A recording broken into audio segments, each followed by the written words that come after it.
Assalamualaikum dan salam sejahtera guys. Nama saya Farid Fu daripada Eco Marine Electronics selaku pengelas Gami Malaysia anda. Untuk video kali ini aku akan buatkan video full tutorial dan review untuk Garmin GPS Map 585 Plus. Sebelum kita mulakan video ni, jangan lupa untuk follow, komen, like dan share serta subscribe channel YouTube aku ni. Okey, sebelum kita mulakan tutorial, jom kita unboxing dulu apa yang ada dalam package Garmin GPS Map 585 Plus yang ada lah. Okey, so kita nak unboxing untuk Garmin GPS Map 585 Plus. So untuk pengetahuan korang, Garmin GPS Map 585 Plus dia datang dengan beberapa package lah.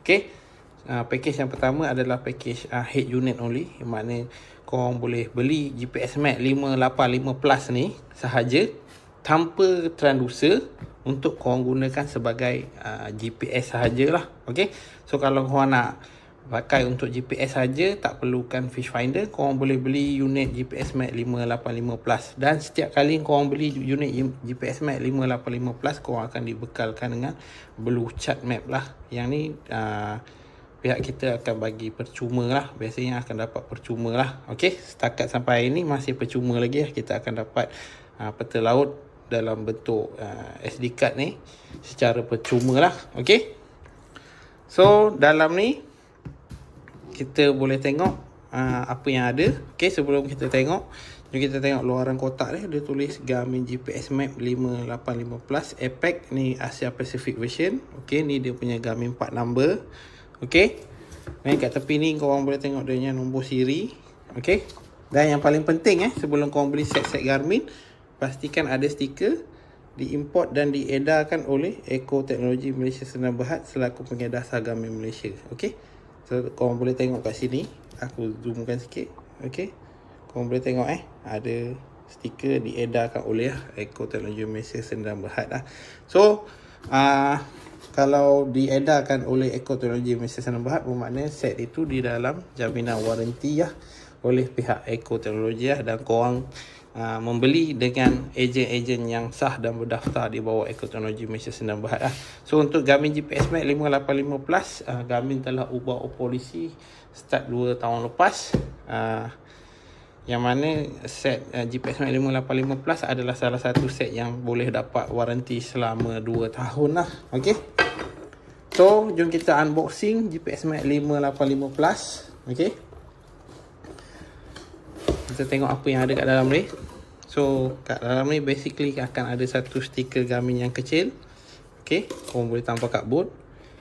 Okey, set Garmin GPS Map 585 Plus head unit. Okey, terusnya kita keluarkan lagi. Kita tengok korang akan dapat satu tapak, okey, stand untuk Garmin GPS Map 585 Plus. Kemudian korang akan dapat 2 piece knob ni untuk korang ikat korang punya GPS Map 585 Plus pada dia punya bell mount ni. Okey, seterusnya kita ada power cable lah. Power cable. Okey, so ni dia punya connector untuk korang ikat dekat belakang pin GPS Map 585 Plus ni supaya dia tak bergerak lah. Kalau korang dah pasang nanti, korangnya power cable tak ada potensi untuk tercabut lah. Okey, seterusnya ni power cable dia menggunakan power cable 8 pin lah. Okey, so untuk Garmin GPS Map 585 Plus dia menggunakan port 8 pin lah untuk power dan juga dia punya transducer lah. So di belakangnya dia tulis power Namia 0183 dan ni XDCR untuk transducer lah. Dan yang ni BNC port untuk external GPS antenna. Sekiranya korang beli external GPS antenna secara bersaingan, so korang boleh pasangkan dekat BNC port ni lah. Okay, so ni power cable ni kita akan gunakan wire warna merah dan hitam saja, iaitu positif dan negatif. Okey, so untuk wire yang lain adalah wire Namia 0183, sorry Ini adalah wire 0183 ataupun kita panggil NMEA 0183 untuk connect kepada aksesoris seperti AIS lah. Untuk pengetahuan korang, GPS Map 585 Plus dia support untuk penggunaan AIS, yang mana korang kena beli berasingan lah transponder AIS tu So, dan korang boleh linkkan AIS korang menggunakan connection 60183 lah. Yang ni kita akan kupas selanjutnya lah. Okay, so jangan potong lah wire ni. Mana tahu satu wire nanti korang nak pakai lah. Okay, so ni power cable dia. Okay, ni dia ada dia punya card dekat sini. Okay, so yang ni Garminnya inspection card, QC approve, dan juga manual pengguna untuk GPS Max 585 Plus lah. Alright, kita dah unboxing Garmin GPS Max 585 Plus.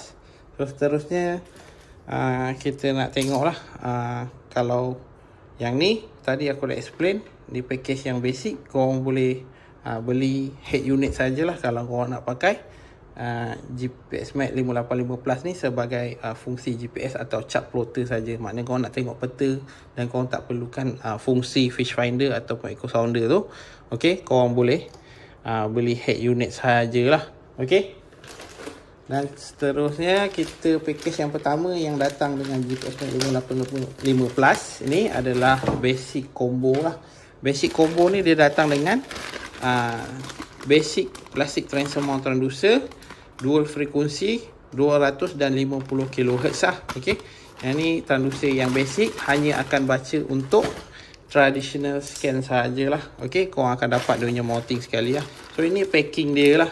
Okay, packing dia, transducer dia agak besar. Yang ni transducer 500 watt daripada Garmin. Okay, yang ni part number ni korang boleh tengok. Okay, dan dia punya kabel ni menggunakan kabel konektor 8 pin lah. So korang tak perlu adapter, korang boleh direct cucuk kat 585 Plus korang. Okay, ni basic yang pertama, basic combo. Okay, combo yang pertama. Combo yang kedua kita ada adalah commercial fishing combo. Okay, ini datang dengan Garmin GT 15 MTH True Hull lah. Okay, ni part number dia. Transducer jenis mid band chirp. Okay, 600 watt. Okay, dan juga dia punya frekuensi untuk fish finder dia ataupun sonar dia adalah daripada 85 sehingga 165 kHz. Dan juga transducer ni datang dengan 8 pin punya konektor lah. So transducer ni juga kabel dia lebih panjang daripada kabel transfer mounted. Yang ni dia punya kabel 20 kaki. So kalau korang nak pakai lebih daripada 20 kaki daripada start konsol deck korang sampai ke transducer tak cukup, korang boleh beli extension lah. Okay, so extension tu korang boleh cari dekat dealer-dealer yang berdekatan lah, atau tanya kat kita ataupun mana-mana dealer yang berdekatan lah. So extension ada dia jual lah. So ni dia rupa untuk Garmin GT 15 MTH lah. Okay, kabel 50 kaki, konektor 8 pin.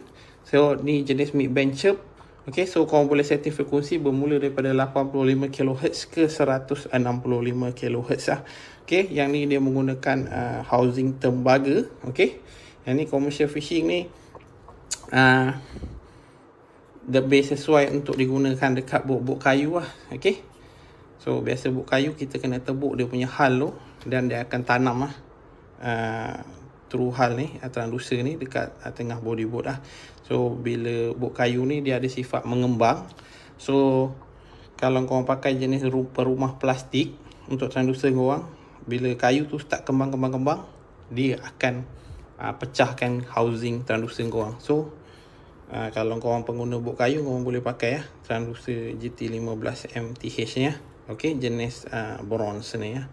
Okay, jenis tembaga ni. Okay, yang ni transducer jenis 600 watt. Korang akan dapat dia punya tempat ikat semua dan sebagainya dekat dalam kotak tu. Ini package yang kedua. So untuk package yang ketiga, okay, package yang keempat lah, sorry package yang pertama dia datang head unit saja. Kau boleh beli head unit je untuk guna GPS. Package yang kedua basic combo, kau boleh beli dengan standard mata 8 pin plastic transfer mount ni 500 watt ni transducer. Package yang ketiga adalah package commercial fishing combo, iaitu sesuai untuk digunakan untuk nelayan-nelayan bot kayu lah terutamanya. Okey, kau akan dapat mata tembaga GT 15 MTH jenis mid band chirp, dan transducer ni jenis 600 watt. Okey, dan package yang keempat Okey, ni antara package hot selling kita adalah dengan Garmin GT23 MTM transducer lah. Okey. So yang ni transducer jenis mid band chirp juga, sama macam GT15. Okey. So korang boleh tengok 600 watt mid band chirp traditional. Okey, ni kedalaman maksimum dia boleh capai.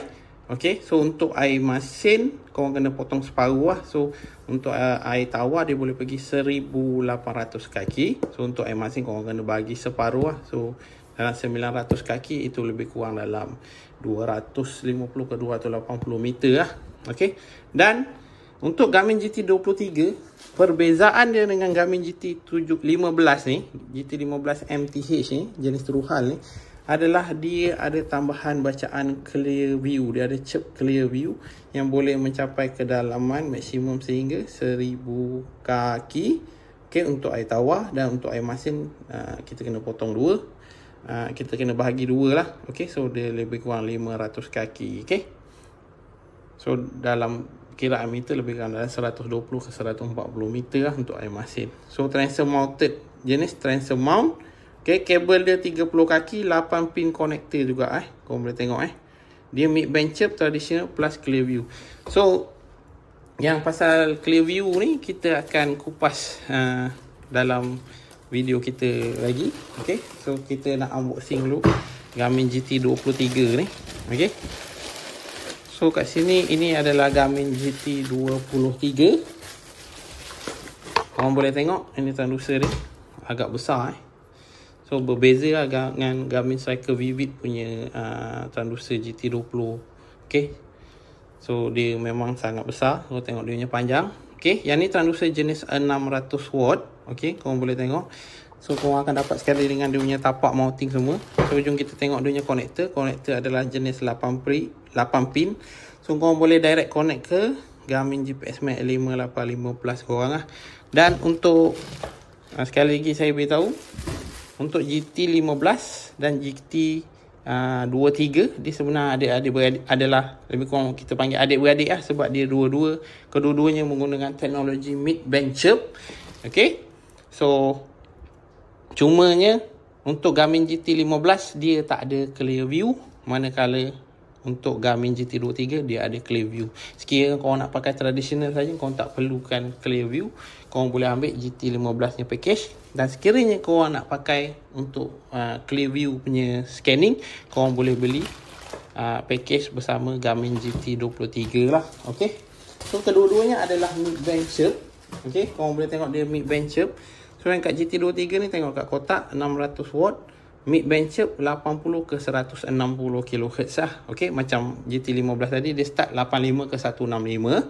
So untuk GT23 dia start daripada 80 ke 160 kHz. So masih lagi dalam range mid band chirp lah. So pada yang baru tengok video saya, yang tak faham apa itu chirp, chirp ni maksud dia adalah compressed high intensity radiated pulse, yang mana transducer kita ni boleh tembak macam machine gun lah, berbanding dengan transducer yang normal tanpa chirp lah.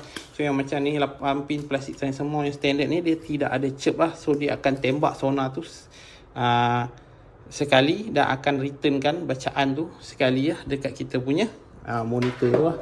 So untuk mid band chirp ni, yang transducer yang menggunakan chirp teknologi, dia akan tembak secara berterusan, ibarat macam machine gun lah. Okay, kalau nak kasih senang faham kat korang, yang transducer yang biasa ni dia tembak macam pistol revolver, tembak sekali-sekali peng peng peng peng.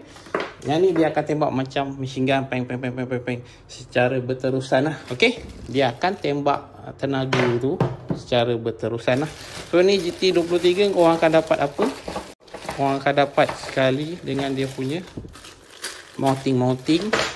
Okay, ni mounting dia semua, connector pin dia, dan juga dia punya manual pemasangan lah. Okay, so untuk GT15 pun tak silap dia ada manual pemasangan dia, cuma saya dah tak tahu saya letak mana.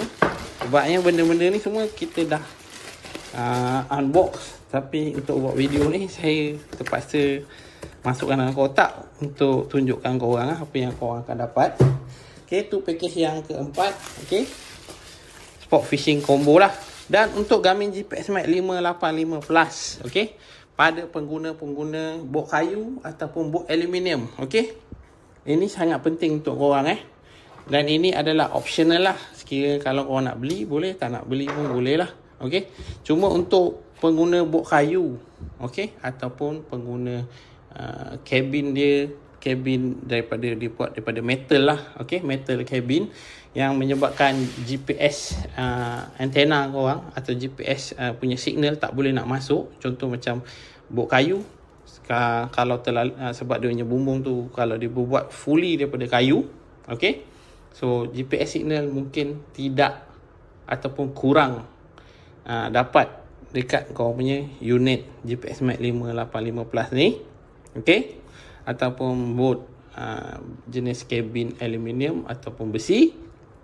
Okey, kemungkinan besar korang korang tidak akan dapat signal GPS disebabkan signal GPS itu dipantulkan balik atau tak dapat nak tembus korang punya kabin tu. Okey, so korang bolehlah beli satu GPS antenna external juga daripada Garmin, model Garmin GA38 ni. Okey, untuk korang padankan dengan GPS Max 585 Plus. Okey, yang ni untuk bot-bot yang tidak dapat GPS signal lah. Okey, kebiasaan dua jenis bot sajalah, iaitu bot kayu ataupun bot jenis aluminium lah. Sebab kabin korang tebal, untuk kayu kabin tebal, so signal GPS tak boleh nak masuk, tak boleh nak tembus. So internal receiver dalam 585 Plus ni dia tak dapat nak tangkap korang punya signal, so akan menyebabkan GPS signal korang lost ataupun tidak dapat langsung. Okey, so korang kena tambah benda ni GA38 ni yang korang boleh beli package sekali dengan GPS Max 585 Plus lah. Okey, yang ni optional. Okey, kalau untuk bot berkabin aluminium ataupun besi, so GPS signal dia tak dapat tembus sebab dia akan ditendang balik disebabkan body korang tu dibuat daripada besi ataupun daripada aluminium. So GPS signal memang tak boleh tembus dekat jenis kabin besi ataupun aluminium. So korang pun digalakkan untuk membelilah Garmin GA38 ni, external GPS antenna, untuk korang punya Garmin GPS Max 585 Plus. Tapi sekiranya kalau korang pasang, mungkin korangnya tingkap tu besar, korang boleh dapat signal GPS yang baik, so korang tak payah belilah. Tapi kalau korang dah pasang, bot korang jenis kayu ataupun jenis besi kalau korang dah pasang GPS Max 585 Plus ni, korang tak dapat signal, so make sure korang belilah Garmin GA38 ni, external GPS antenna. Untuk bot fiber kebiasaan tak ada masalah lah, untuk tak ada masalah. Bot pakai kanopi ke fiber ke tak ada masalah. Tapi sekiranya korang nak dapatkan GPS signal yang lebih banyak, korang digalakkan lah beli untuk Garmin GA38 ni. Okey, so yang ni optional lah, korang boleh beli ataupun korang tak payah beli pun tak apa. Alright, so jom kita tengok fungsi-fungsi yang ada pada Garmin GPS Max 585 Plus ni pula. Okey, so tadi kita dah tengok spek-spek yang ada, package-package yang ada pada GPS Max 585 Plus ni. So sekarang kita nak buat basic installation. Kita nak pasangkan dia, kita nak mountkan dia atas tapak dia. So mula-mula kita masukkan kita punya knob ni, dia punya telinga ni masuk kat kiri dan kanan. Jangan ikat habis jangan ikat habis. Lepas tu power cable ni, dan transducer juga nanti kau akan dibekal dengan klip ni. Dia fungsi dia untuk dia melekat dekat korang GPS Max 585 Plus. Masukkan je klip ni. Dan pastikan dia jadi macam ni So nanti korang boleh skru fungsi dia untuk skru kan power cable dengan transducer cable korang ni dekat belakang GPS Max 585 Plus ni. Lepas tu korang akan ada O-ring ni. Ni untuk elakkan air masuk dekat korangnya port transducer dan juga port power korang So masukkan. Lepas tu korang boleh cocok lah. Nak cocok dia tu korang kena ikut longkang dia tu nampak Sini ada longkang dekat power cable dengan transducer, dia ada longkang longkang ni Okay, kau ikut dekat dia punya point ni, kau akan nampak ada satu marker tu. Okay, ada point dia tu. Kau ikut je masuk. Okay, ikut masuk longkang tu. Okay, dan juga kau skrukan dia. Skru dia sampai kau rasa ketat. Okay, maknanya dia dah seal lah. So kat pot ni dia peratus untuk masuk air tu rendah lah. Okay, dan seterusnya kita akan masukkan dekat kita punya tapak lah. So tapak ni untuk Garmin GPS Max 585 Plus dia dah tak dapat lagi rotating disc tu. So rotating disc tu untuk korang pusing-pusing GPS Max 585 Plus korang ni dah tak ada lagi. So dia bagi korang tapak basic ni saja. So korang skru lah 4 biji lah, 1, 2, 3, 4 lah. Korang skru dan korang boleh mountkan korang punya GPS Max 585 Plus. So masukkan saja. Okay, ikut angle mata korang sedap mata memandang. Dan juga dah siap lah untuk korang pakai. Okay, so untuk power cable ni kita akan pakai wire merah dan hitam saja. Untuk transducer korang akan cocok dekat port warna biru ni lah. Okay, sama juga transducer kita pakai yang jenis 8 pin. Sekiranya korang pakai yang jenis 4 pin, korang kena beli adapter lah. Okay, adapter dari 4 pin transducer masuk ke 8 pin unit lah. Okay, sekiranya korang ada mungkin korang dulu pengguna Garmin Striker Vivid 5CV, 4CV, korang masih ada Garmin GT20, mungkin monitor korang dah rosak tapi GT20 korang tu masih baik. Okay, transducer korang masih baik. So korang nak pakai balik transducer korang beli adapter sajalah 8 pin unit ke 4 pinnya transducer cable lah. Okay, so sama juga dia ada longkang dia ni, nampak dekat transducer port ni ada longkang dia. Okay, lepas tu korang cocok je ikut dia punya marking tu dan masukkan. So nanti korang dalam kotak transducer pun korang akan dibekalkan dengan klip ni. So korang ikat je lah skru dia. So sekiranya kalau korang ada beli external GPS antenna, korang masukkan saja dekat port BNC ni lah. Okay, korang cocokkan saja. Okay, dan pusingkan saja. Okay, pusing dia dah ketat lah. So kat sini semua dah ketat lah. Yang ni aku tak letak skru, dia ada potensi untuk tercabut lah, nampak. Okay, so dalam setiap package transducer korang akan dibekalkan juga dengan klip ni lah. Okay, korang akan dibekalkan dengan klip ni. Satu dalam kotak GPS Max 585 Plus, satu dalam kotak transducer lah. So biasanya Garmin akan bagi sekali lah klip connector ni untuk korang ketatkan korang punya kabel kat belakang ni lah. So untuk BNC port, untuk external GPS antenna dia tak ada lah. So dia memang ketat lah sebab dia macam spring tu. Okay, dia macam wire astro kita tu kat belakang So korang kena tekan dia. Okay, ikut dia punya angle marker tu. Okay, so korang tekan, korang masuk je. Macam ni. Okay, ni sekiranya kalau korang ambil dengan package GA38 lah. Kalau korang tak ambil package sekali dengan GA38, so macam ni saja. So BNC port ni akan terdedah. So kalau korang nak elakkan masuk air, korang boleh tutup dia dengan apa-apa getah ke apa dan sebagainya lah. Kalau tak ada, tak apa jugalah.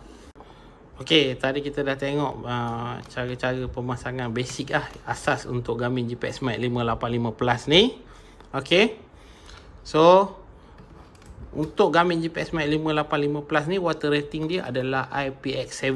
Okey, IPX7 bermaksud dia tidak boleh direndam lebih daripada 1 meter dan tidak boleh lebih daripada 30 minit. So kalau sekadar kena renjisan-renjisan hujan, percikan-percikan air, tak ada masalah untuk Garmin GPS Max 585 Plus ni Cuma pastikan port-port ni ditutup lah. Okay, kalau boleh korang DIY sikit lah.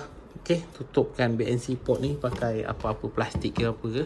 Okay, kalau tak ada korang boleh biarkan. Cuma kalau ada terkena percikan air ke apa ke, okay, biasa air masin ni dia jahat sikit lah kita panggil. So korang kalau lepas pakai GPS Max 585 Plus ni, okay, kalau korang nak cuci, korang boleh pakai electrical contact cleaner ni lah. Okay, yang ni aku beli kat Mr. D lah, Mr. DIY. Okay, jenama tak kisah, janji dia tulis multi-purpose electrical contact cleaner. Okay, contact cleaner, pastikan korang pakai contact cleaner. Okay, Bukannya korang pakai WD-40 yang minyak tu jenis minyak tu. So cara nak pakai, nak bersihkan pot senang saja. Untuk korang buang garam-garam tu, korang masuk korang akan dapat straw ni nanti. Korang pergi dekat pot belakang ni, kau just spraykan saja. Kau pergi rapat dan spraykan saja. So kalau ada cotton bud baby tu, korang boleh gesek-gesek dia. Tak payah ada force lah. Okay, jangan ada force lah. Just layan aja. Okay. So itu salah satu tips lah untuk cuci garmin korang. Okay. Selepas korang dah guna. Lepas tu kat monitor ni, kalau korang nak lap, pastikan korang jangan bagi force dekat monitor ni lah. Sebab kita takut. Sebab kat bahagian monitor ni biasanya sebelum sampai dekat seal waterproof tu, dia ada pakai macam gum tu. So kita takut bila korang lap skrin ni, korang tekan, kau bagi force ataupun bagi tekanan dekat skrin ni, so dia skrin ni akan ke dalam sikit. Biasanya korang takkan perasan, dan air akan start masuk daripada tepi. Itu salah satu penyebab lah macam mana korang punya board dekat dalam ni boleh terkena air ya. Okay. So jom kita belajar setup untuk kali pertama Garmin GPS Max 585 Plus pula. Okay. So kita tak nak lengahkan masa, jom kita belajarlah tutorial cara penggunaan GPS Max 585 Plus dalam video kali ni. So korang kena on dia dulu. Bila on, seperti biasa korang kena buat first time setup atau setting kali pertama lah. Mula-mula korang pilih bahasa. Okay. Dekat GPS Max 585 Plus ni, disebabkan dia adalah Asia Pacific version punya model, so dia adalah bahasa Indonesia, bahasa Melayu dan juga bahasa-bahasa Asia yang lain lah yang korang boleh nampak dalam ni. So untuk tutorial ni aku akan guna bahasa Inggeris sajalah untuk memudahkan semua pihak untuk faham lah. Okay, kita pilih bahasa English, tekan select. Okay, lepas tu tekan OK, dia keluar welcome note tu. Okay, seterusnya kita pergi dekat sistem unit. Okay, sistem unit korang boleh pilih kepada custom lah. Aku lebih pilih prefer korang ambil kepada custom, supaya korang boleh set unit itu mengikut kesesuaian korang lah. Okay, so untuk depth korang boleh pilih feet, meter atau phantom. Okay, phantom ni adalah depa. So kat sini aku akan set meter. Seterusnya temperature, untuk suhu korang boleh pilih Fahrenheit atau Celsius. Okay, so Malaysia kita guna Celsius je. Distance, untuk jarak korang boleh pilih batu, kilometer, batu nautika kaki, batu nautika meter. Okay, so kat sini aku akan pilih kilometer lah. So kalau korang nak yang ukuran, dalam ukuran yang lain, korang boleh pilih ikut kesesuaian penggunaan korang lah. Okay, vessel speed iaitu kelajuan bot, boleh pilih batu per jam, kilometer per jam dan bacaan knot. Okay, so untuk vessel speed aku akan pilih knot. Elevation tu iaitu untuk ukuran ketinggian paras laut, kita boleh guna kaki atau meter. Kat sini aku akan guna meter saja sebab kedalaman tadi aku dah pakai meter. So pergi ke next. Okay, time format, untuk jam korang boleh pilih 12 jam atau 24 jam mengikut kesesuaian korang lah. Sini aku pilih 12 jam. Position format abaikan, biarkan saja. Tekan next. Okay, yang ni adalah untuk set kedalaman air selamat lah untuk bot korang lah. Okay, yang ni korang boleh set daripada 0.5 sehingga 5.5 ataupun others lah. Ini untuk kedalaman selamat untuk bot korang masuk dekat sesuatu kawasan tu lah. So kalau air lebih cetek, korang boleh set warning, alarm, untuk beritahu lah air ni tak selamat untuk korang masuk lah. Atau mungkin korang nak masuk ke muara, pada kedalaman minimum berapa baru korang boleh masuk kat muara korang kan. So korang boleh set alarm dia tu. Okay, so ni pertama kali dia akan tanya. Kat sini aku letak je lah 1.5 meter. Okay, sekira untuk GPS Max 585 Plus juga dia ada AIS function, iaitu Automatic Identification System, yang mana korang boleh connectkan dengan Garmin punya ataupun third party punya AIS black box untuk korang dapatkan bacaan AIS, iaitu Automatic Identification System. So kat dalam video ni aku takkan kupas sangat pasal AIS. Cuma untuk first time setup, dia akan tanyalah minimum overhead clearance. Kalau korang tak ada pakai, just tekan select saja untuk part yang ni lah. Cuma kalau korang ada connect kan GPS Max 585 Plus korang dengan AIS system, iaitu Automatic Identification System untuk kapal, korang boleh set benda ni dengan betul lah. Okay, ni adalah minimum overhead clearance, yang mana paras ketinggian selamat untuk boat korang lah. So korang boleh pilih daripada 3 meter ataupun korang boleh custom kan lah dekat ada. Okay, so yang ni aku just select 3 meter je. Collision alarm range adalah jarak pelanggaran. Dalam warning alarm untuk jarak pelanggaran dalam berapa meter yang korang boleh sempat elak lah. Kalau korang kapal besar, korang memerlukan lebih jarak yang lebih jauh lah untuk korang buat pengelakan. Ini fungsi hanya akan ada apabila korang menggunakan AIS system ataupun kita panggil Automatic Identification System lah. So kat sini aku just pilih next saja sebab aku tak ada connectkan kepada AIS. So korang kalau ada connect kepada AIS, korang boleh pilih lah. Okay, collision alarm range lah, maknanya lagi kalau korang pilih 150 meter ni, maknanya dalam jarak 150 meter ada boat nak langgar korang atau menghala korang, dia akan bagi triggerkan satu alarm lah. Okay, so collision alarm time tu, ini pun jarak waktu pelanggaran lah, estimation lah, ataupun untuk AIS tu beritahu dalam masa 3 minit ada benda nak langgar korang atau nak hentam korang lah. Okay, sini juga sekiranya kalau korang menggunakan AIS lah, korang boleh pilih lah berapa minit yang korang nak sebelum pelanggaran tu berlaku lah. Sekiranya korang tak ada AIS, just tekan select saja kat mana-mana dan dah siap settle untuk setting kali pertama untuk GPS Max 585 Plus korang. So lepas ni aku akan ajar korang untuk kupas fungsi satu persatu fungsi yang ada pada GPS Max 585 Plus ni. Okay, selepas korang dah set, korang dah boleh pakai. Okay, so kita akan tengok dekat home screen ni fungsi-fungsi yang ada dekat Garmin GPS Max 585 Plus ni lah. So fungsi yang ada adalah traditional scan, clear view scan sekiranya kalau korang menggunakan transducer yang support untuk clear view features lah. Kalau korang punya transducer macam korang ambil package GT15 ataupun normal plastic transfer mount yang basic punya tu, dia takkan keluar function clear view ni. Okay, biasanya function clear view ni dia akan lock, so korang tak boleh pakai sebab transducer tu tak support clear view.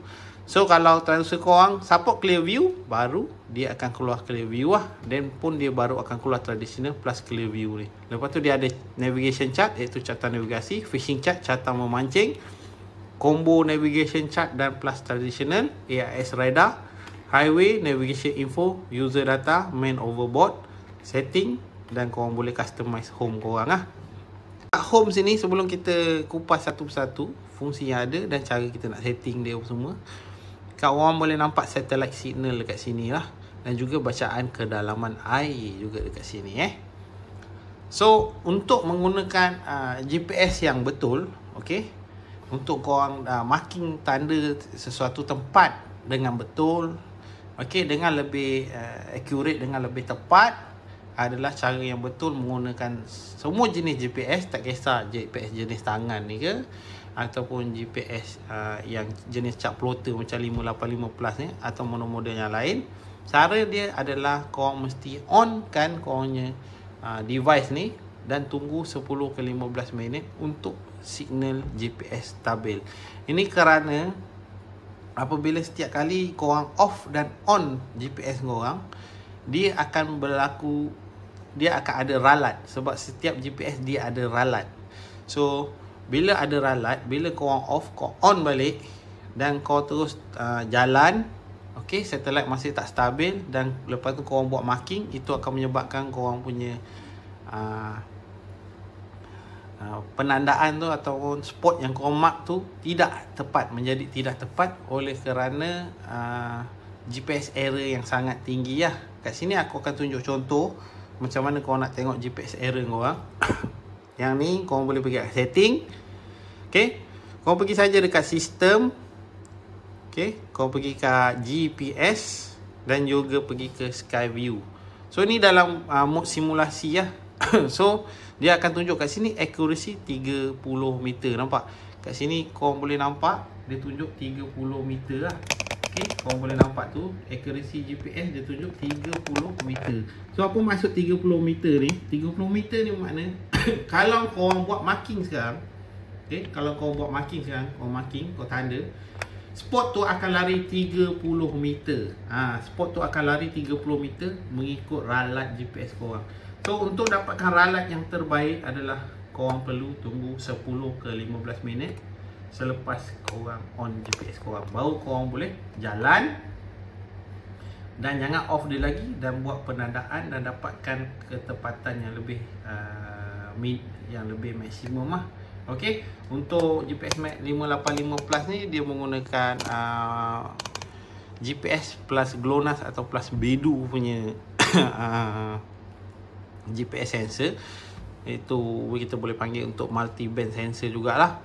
So untuk dapatkan ketepatan yang paling maksimum adalah dengan cara korang on GPS korang 10 ke 15 minit sebelum korang bergerak. Dan korang bila korang masuk dekat bahagian Skyview ni tadi yang aku tunjukkan tu, korang akan nampak accuracy dia akan tunjuk 3 meter. Okey, bermakna 3 meter makna ralat berlaku pada jarak 3 meter saja. Makna bila korang marking, okey, korang marking, bila korang cari balik spot tu balik, besok, lusa atau tulat, dia hanya lari dalam jarak 3 meter saja. Ini yang selalu berlaku lah dekat pengguna-pengguna lah, dengan alasan nak jimat bateri, terutama pengguna handheld ni. Dia nak jimat bateri, dia main on off. Tapi setiap kali bila korang off dan on balik, ralat tu akan tinggi.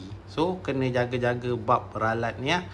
So yang ni aku tunjukkan saja, kau tak perlu pun pergi tengok. Biasanya bila kau on kan dah GPS ni, dalam masa 10 ke 15 minit ralat dia akan turun lah. Okey, akan jadi rendah dan dia akan biasanya dalam julat atau range 3 ke 5 meter lah. Tapi yang ni dia untuk 585 Plus ni dia punya satellite receiver dia ada dual band.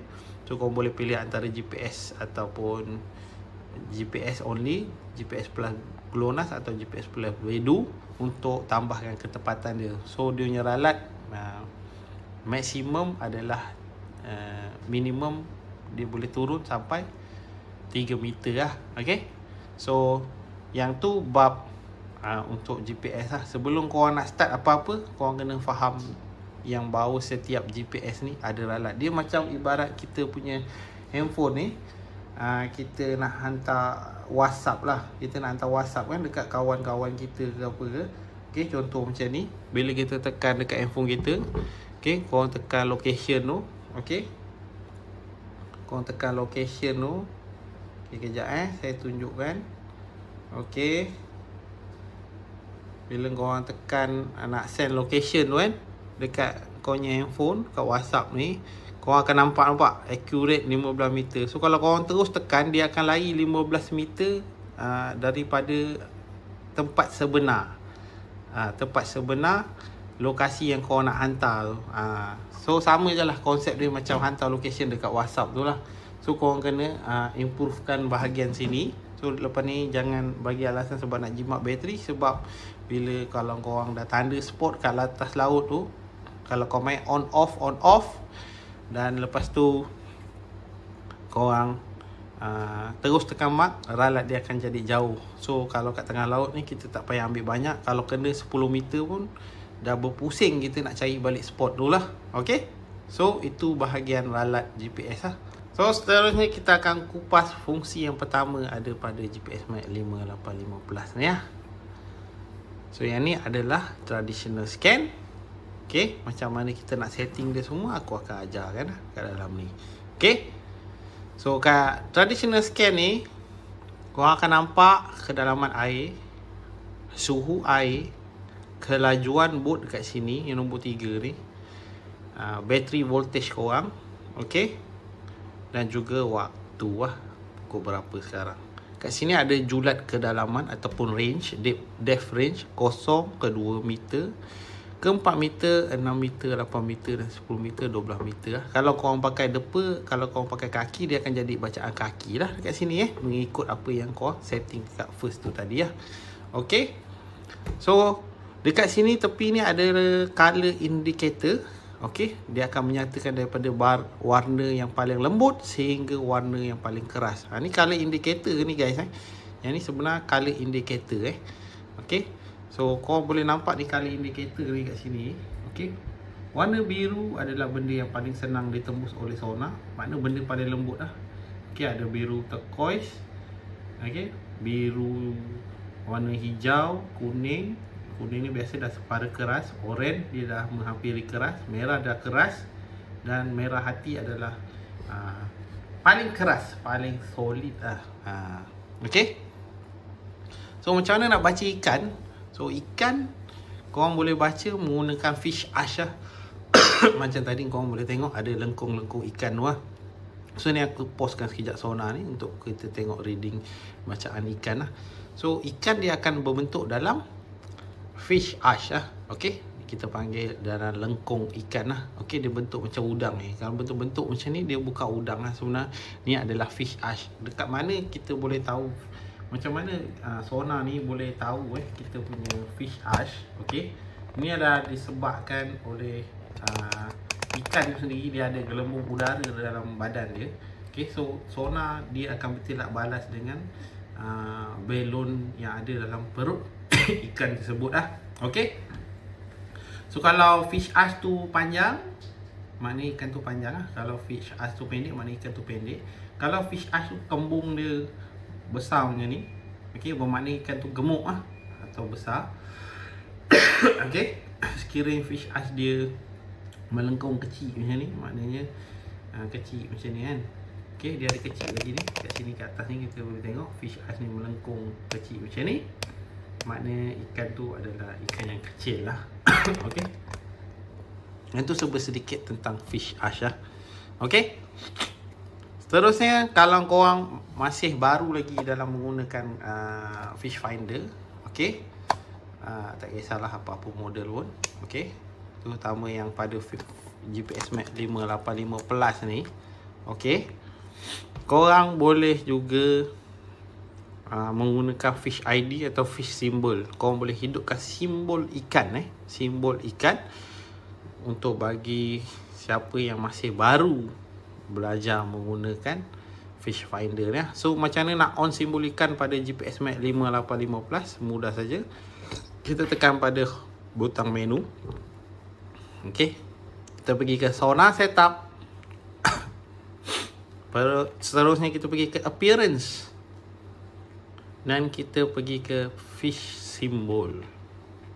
Okey, fish symbol. Ada 4 jenis simbol kat sini. Iaitu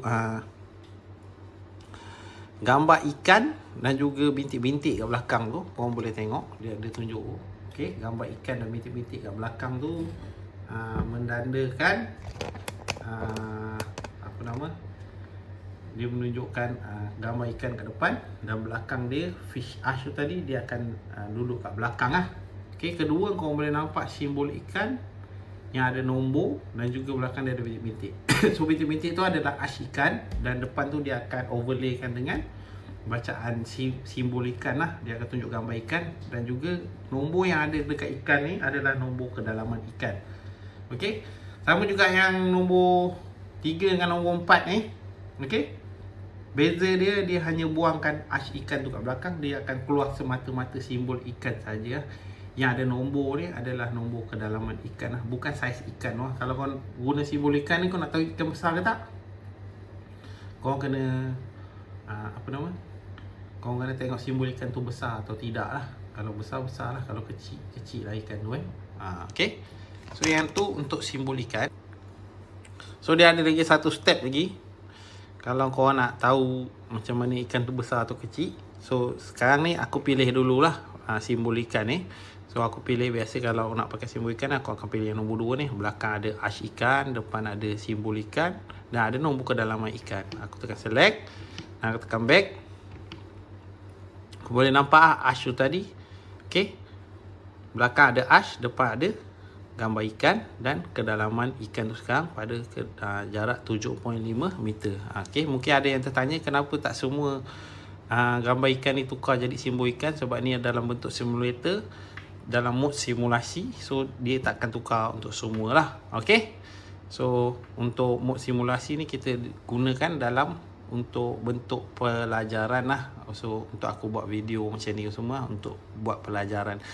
Okey, so dia takkan convert habis lah dekat data tu. So korang boleh tengok aku pilih tadi yang nombor 2, ada nombor kedalaman, ada simbol ikan, ada ash kat belakang, nampak? Dia akan overlaykan ash tu kat belakang. Dia takkan buang ash tu. Kalau aku ambil yang tak ada buih kat belakang, maknanya dia akan buang ash yang kat belakang. Ni terpulang lah pada korang punya preference masing-masing lah. Minat mata memandang masing-masing lah. Okay. Dan tadi aku dah cakap, kalau nak tahu ikan besar, ikan kecil atau ikan sedang dengan lebih mudah, kita ada cara satu, iaitu kita hidupkan alam ikan lah. Biasa dah lepas selain kita on simbol ikan ni, kita akan hidupkan alam ikan lah untuk dia berbunyi apabila ada ikan lalu lah, mengikut saiz yang kita nak. So aku tekan back. Okay, terusnya pergi ke setting, pergi ke alam. Okay, so alam ni ada banyak alam yang kau boleh set. Kat video ni aku hanya akan tunjuk fokus dekat bahagian sonar ni. Okay, bahagian sonar kau boleh set alam untuk air cetek berapa meter yang kau nak, air dalam berapa meter kau nak dia berbunyi. Suhu air pun kau boleh set, mungkin kau nak mancing dalam suhu air dalam 20 darjah Celsius, kau boleh set juga. Okay, cuma aku akan tunjuk kat sini bahagian fish ni ya. Okay, fish. Okay, ada 3 ekor ikan, 2 ekor dan 1 ekor. So apa beza dia? So kalau korang pilih untuk fish alam ni 3 ekor ikan, dia akan bunyi untuk semua jenis ikan, semua saiz ikan, kecil, sedang dan besar. Okay. Lepas tu kalau kau pilih yang nombor 2, ikan kecil lalu dia tak bunyi, ikan sedang dan besar saja lalu baru dia akan bunyi. Yang ketiga adalah ikan besar sahaja. Maknanya dia seekor ikan ni dia akan bunyi untuk ikan besar sahaja. Okey. So simple je. Kalau kau nak bunyi untuk ikan besar saja, tekan seekor ikan. Sedang dan besar, tekan 2 ekor ikan. Kalau nak semua bunyi, kecil, sedang, besar bunyi, maknanya ada je ikan lalu dia bunyi, pilih je 3 ekor ikan. So untuk video ni aku akan pilih 3 ekor ikan lah. Okey. So lepas tu aku back dan back. Aku masuk balik kat bahagian sonar. So kalau ada lalu ikan, dia akan bunyi krik.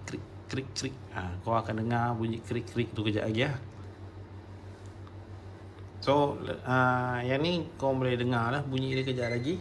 Tu dia bunyi krik macam tu lah. So aku pilih untuk 3 ekor ikan, kecil, sedang dan besar. Maknanya apa saiz lalu pun dia akan berbunyi lah, krik macam tadi tu lah.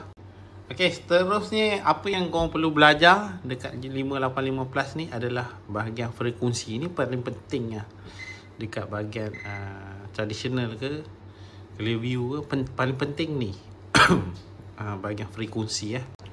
So frekuensi ni kenapa aku cakap penting? Dia adalah untuk korang gunakan untuk kontrol. Okay, korang punya sonar cone angle tu buka berapa besar dan berapa jelas dia lah. Okay, so sebelum aku tunjukkan macam mana nak setting frekuensi. Okay, frekuensi dia ada tunjuk dekat sini ya. Macam ni dia tunjuk chirp lah. Untuk simulator dia akan tunjuk chirp lah. So biasanya dia akan tunjuk sini 200, 50, 77, 160, 80, 135 kHz.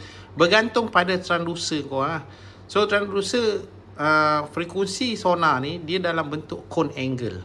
So kenapa aku cakap penting untuk korang setting frekuensi ni adalah kerana frekuensi ni yang akan kawal kembang dan kuncup korang punya sonar tu lah. Okay, so frekuensi ni dia berbentuk cone angle, dia berbentuk cone lah. Okay, 360 darjah kiri kanan depan belakang boot korang lah.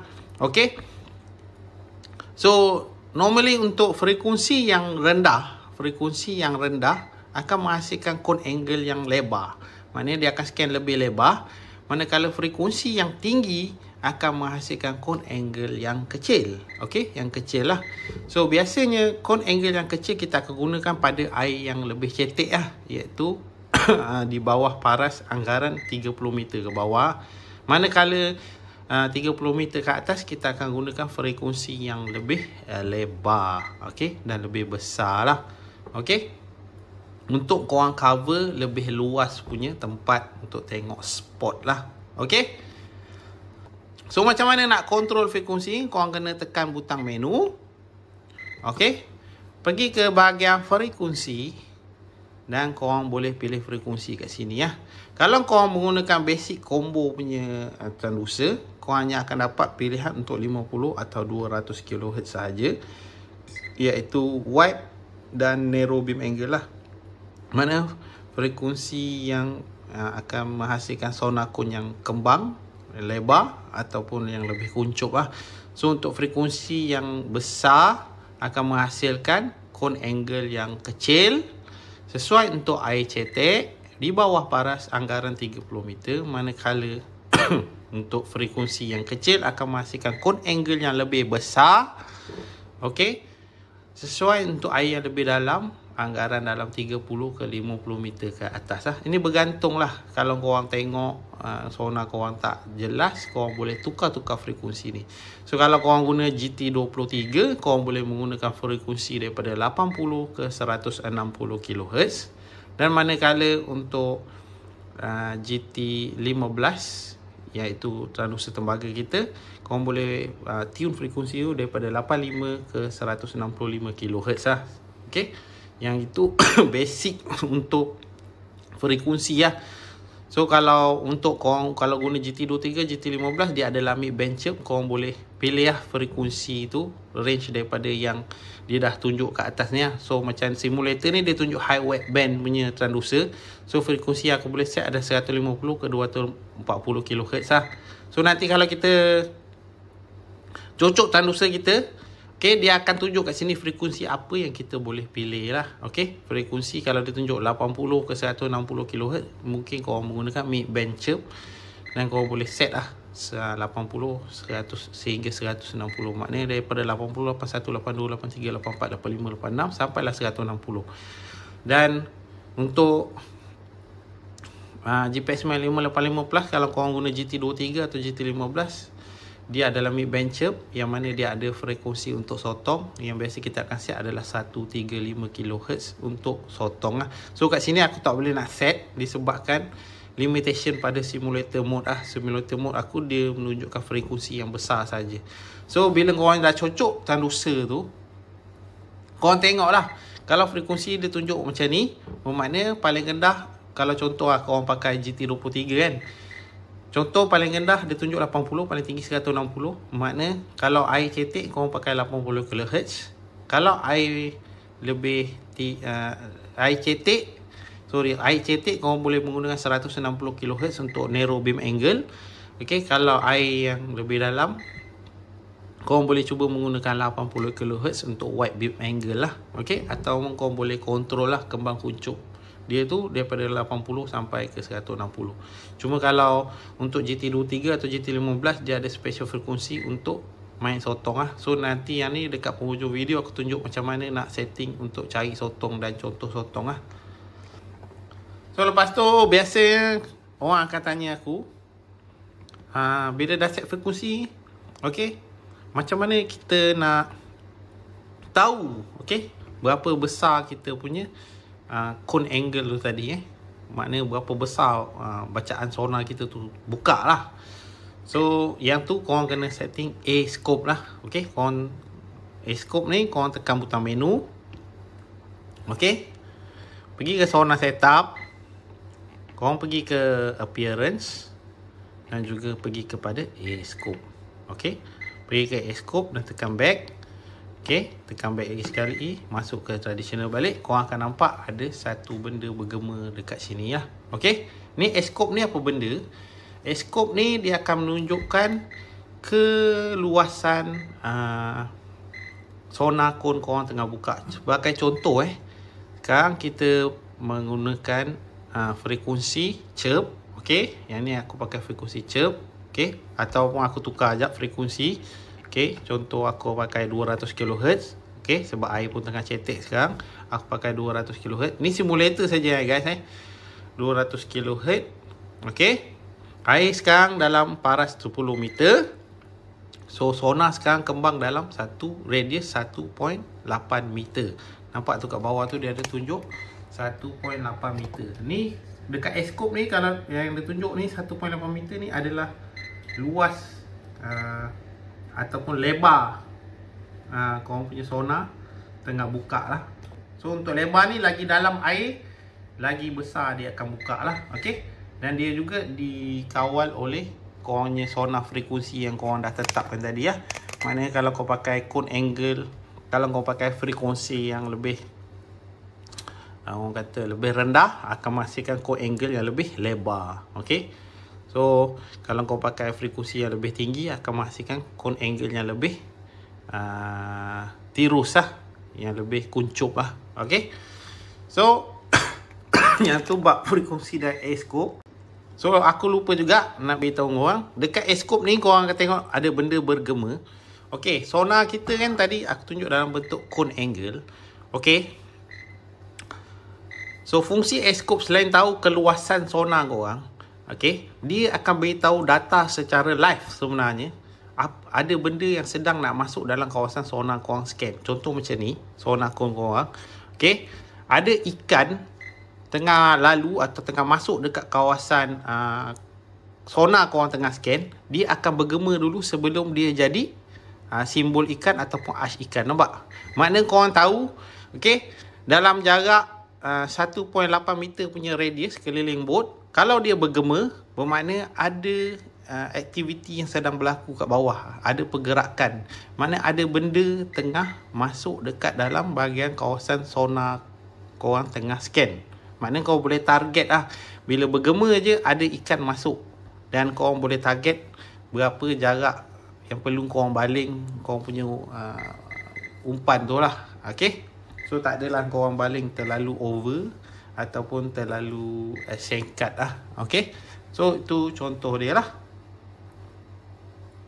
So seterusnya pada tradisional ni, apa yang korang boleh setting adalah setting untuk range lah. Maknanya range ni adalah julat lah.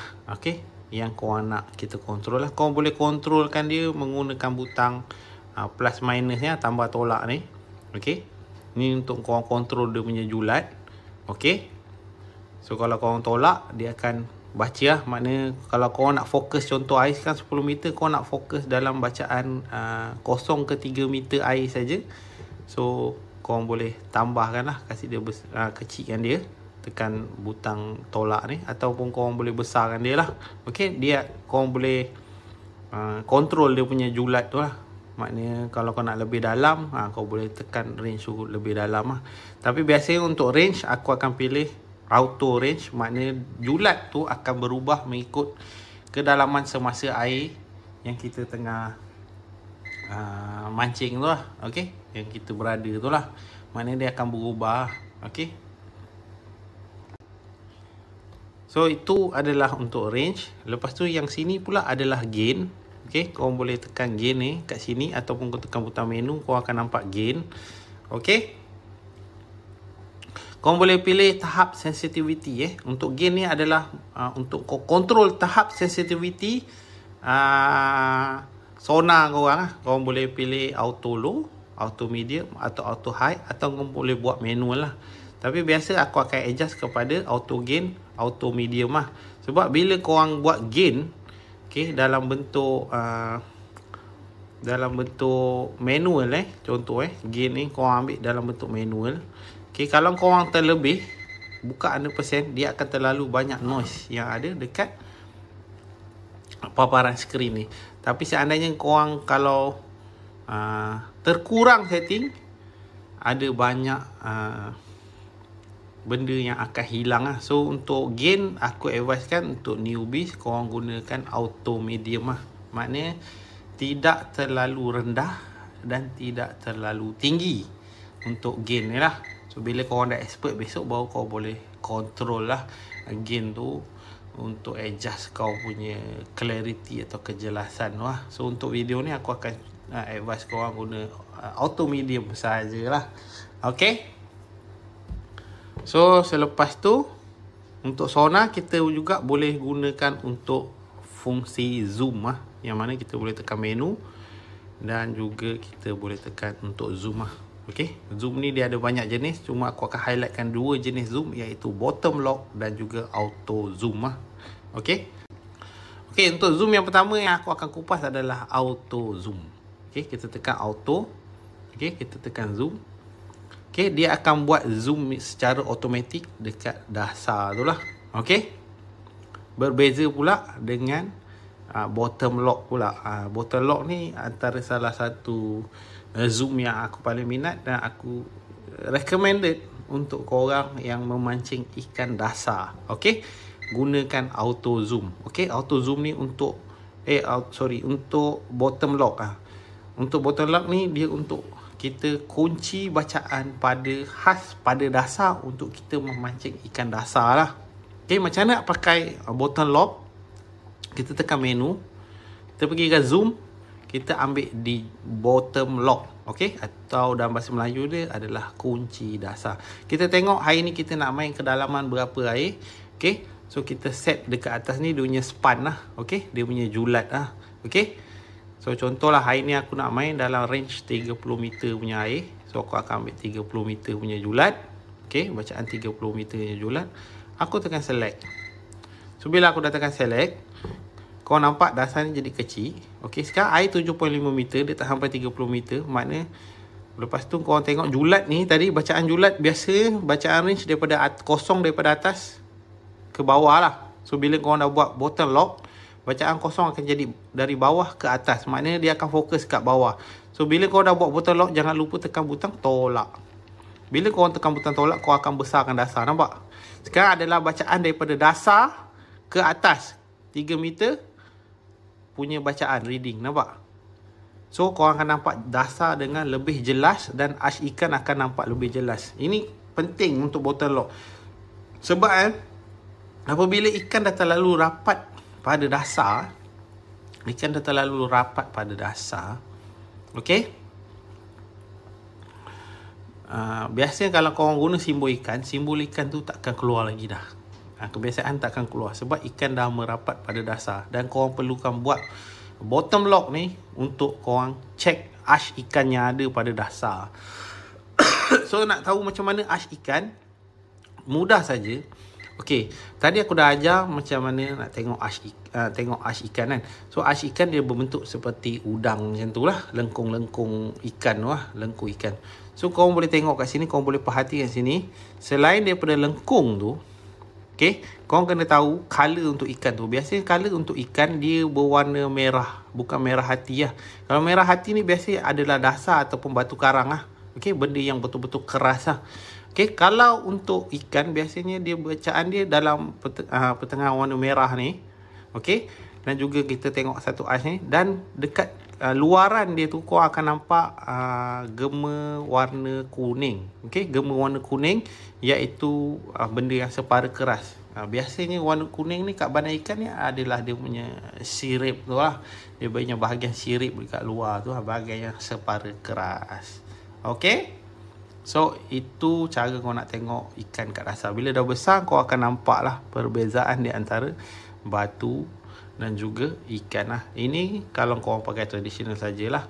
So kalau kau ada mata yang support dengan clear view, aku akan kejap lagi aku akan tunjukkan macam mana kita nak cari ikan dasar menggunakan clear view pula. So yang ni untuk siapa yang guna mata transducer yang tak ada support clear view dengan 585 plus ni okey.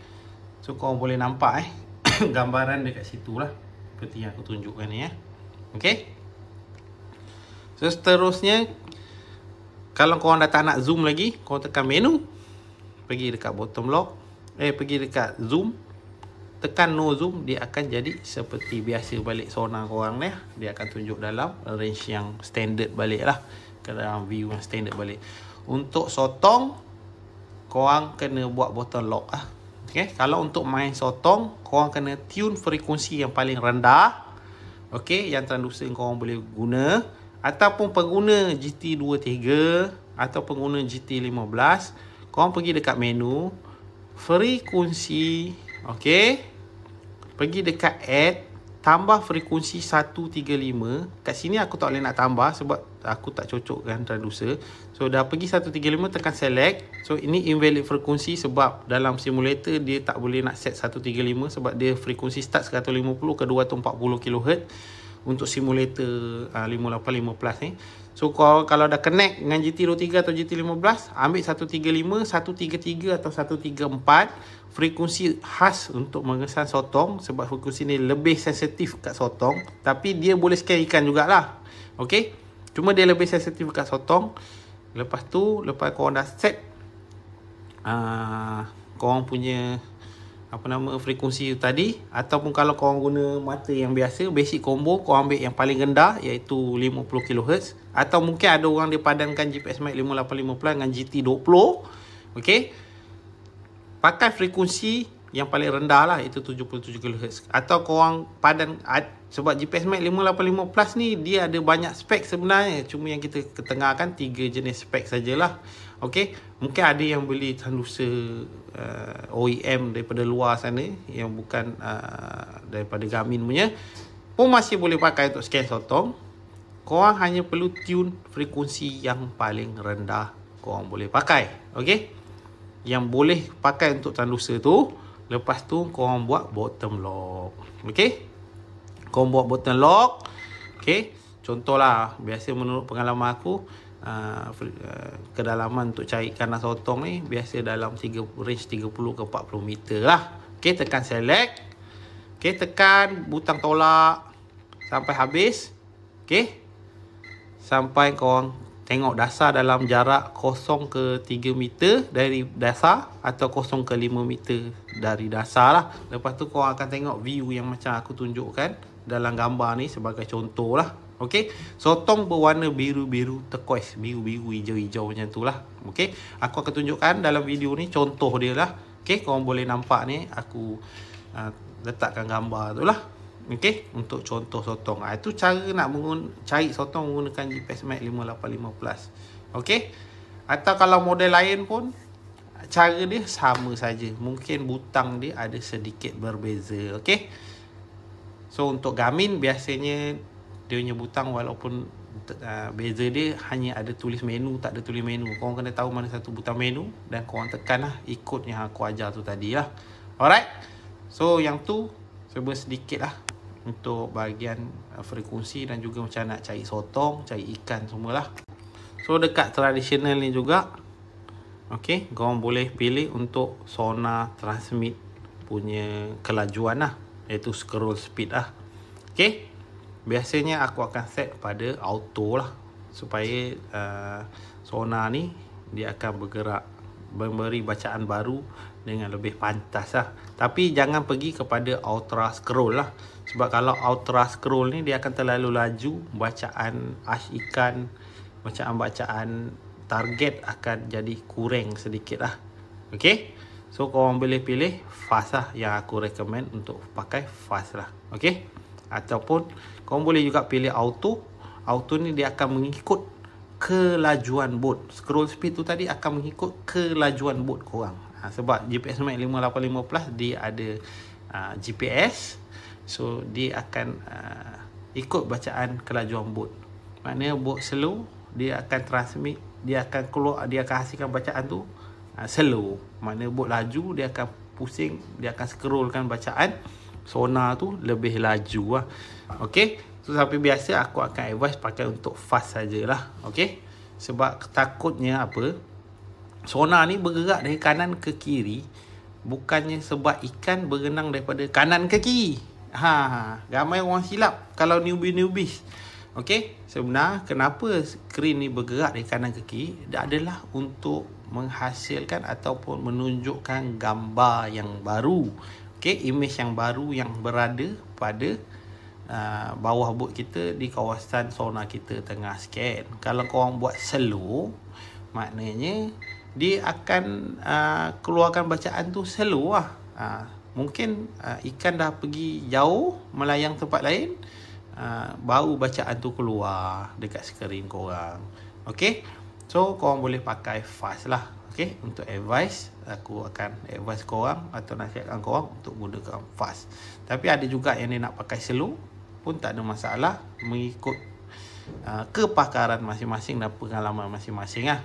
Okay, dan dekat sini juga aku nak ajar macam mana korang nak tanda spot menggunakan sonar. Biasanya kalau korang kebiasaan lah, biasa kalau korang bawa boat, okay, tengah bawa boat sambil scan, lepas tu korang akan nampak karang. Okay, korang akan nampak karang.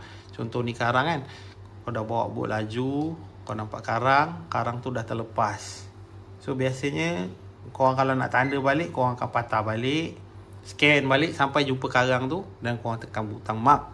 Okay, so lepas ni kalau korang nampak sesuatu spot tu, okay, nampak sesuatu spot tu, masa korang tengah scan, masa dalam keadaan bergerak, dalam keadaan boat yang laju, okay, tak perlu membazir masa, okay, untuk korang patah balik, scan balik karang tu untuk korang buat marking. Korang cuma perlu tekan butang kiri dan kanan, kasih sonar ni beku saja. Okay, dah beku, kita tolak ke belakang balik. Cuma jangan terlalu lama lah korang biar kan. Tolak ke belakang balik, nampak kita jumpa balik karang tu kan. Okay, korang tekan, tolak. Okay, alihkan cursor tu macam kita main Counter Strike dulu, masa zaman kita kecil-kecil dulu. Kalau siapa pernah main game Counter Strike kan. Okay, CS tu. Okay, alihkan cursor. Okay, tujah cursor tu. Okay, tengok, pergi kat karang tu dan tekan butang select untuk marking. Jangan tekan butang mark, sebab kalau korang tekan butang mark, dia akan marking dekat boat korang.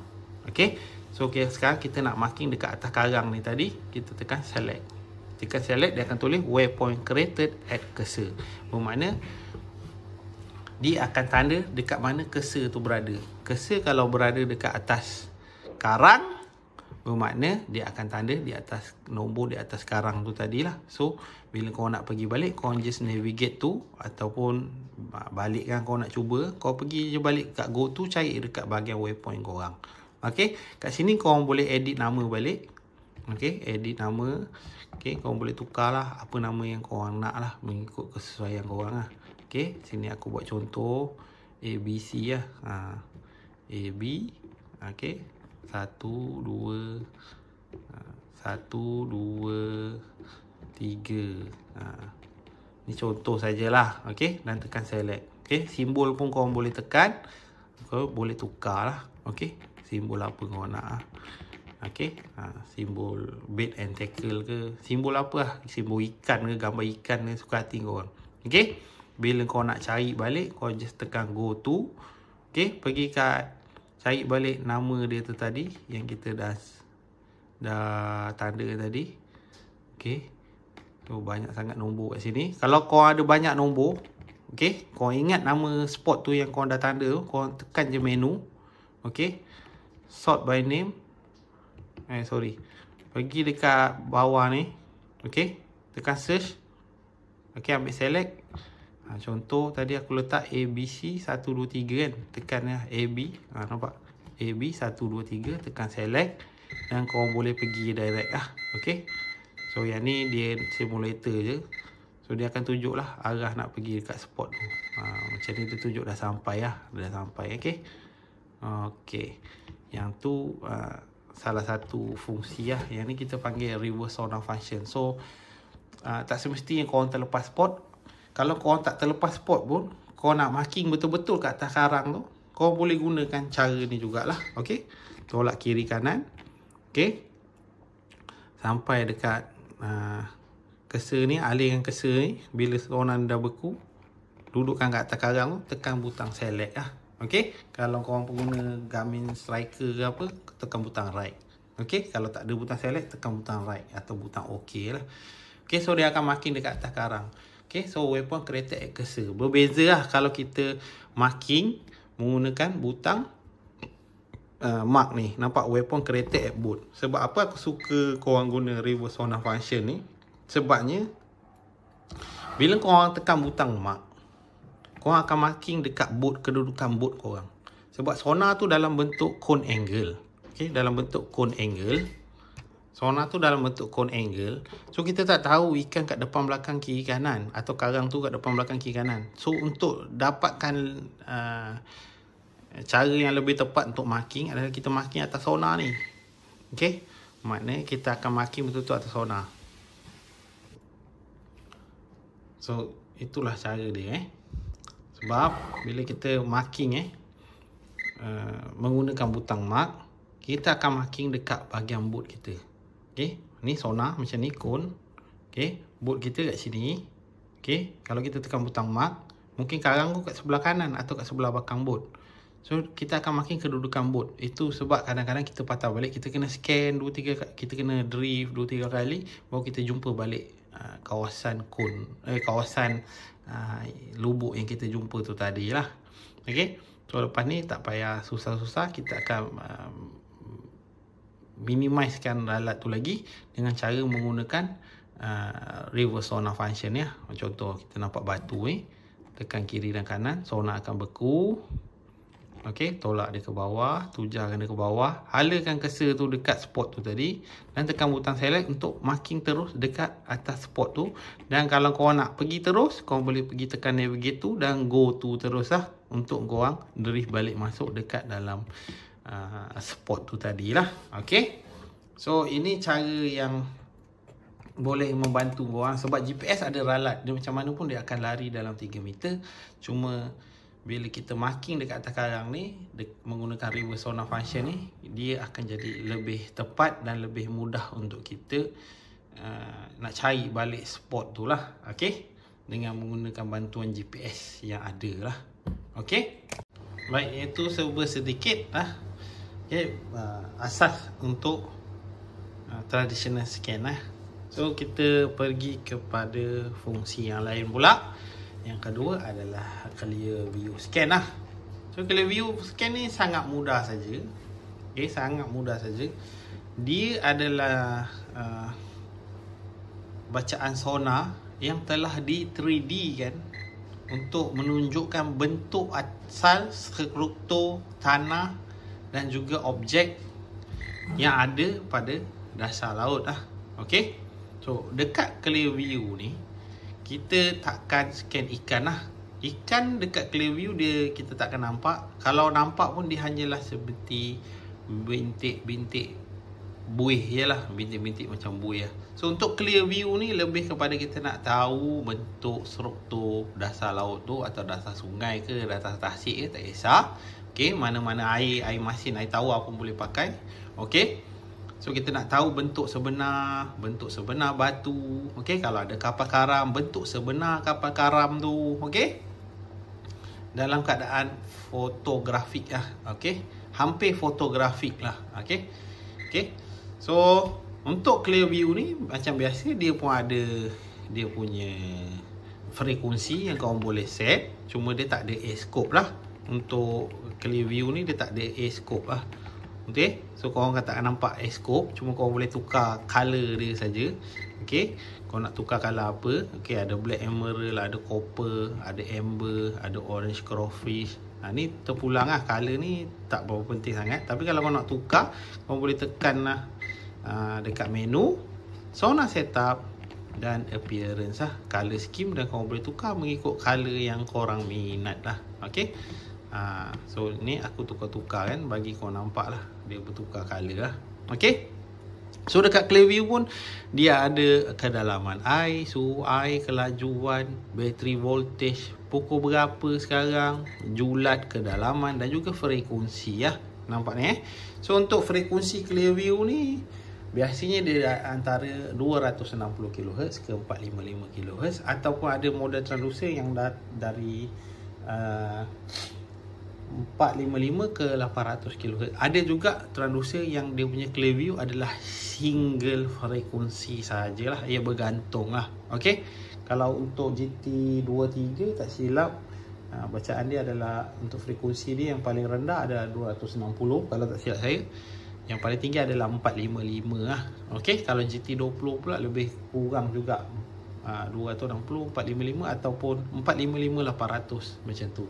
Sama juga, frekuensi yang kecil akan menghasilkan cone angle yang lebih lebar, manakala frekuensi yang besar akan menghasilkan cone angle yang lebih tirus dan lebih kecil. Sama juga, nak setting dia pun sama, tekan menu, pergi dekat frekuensi lah.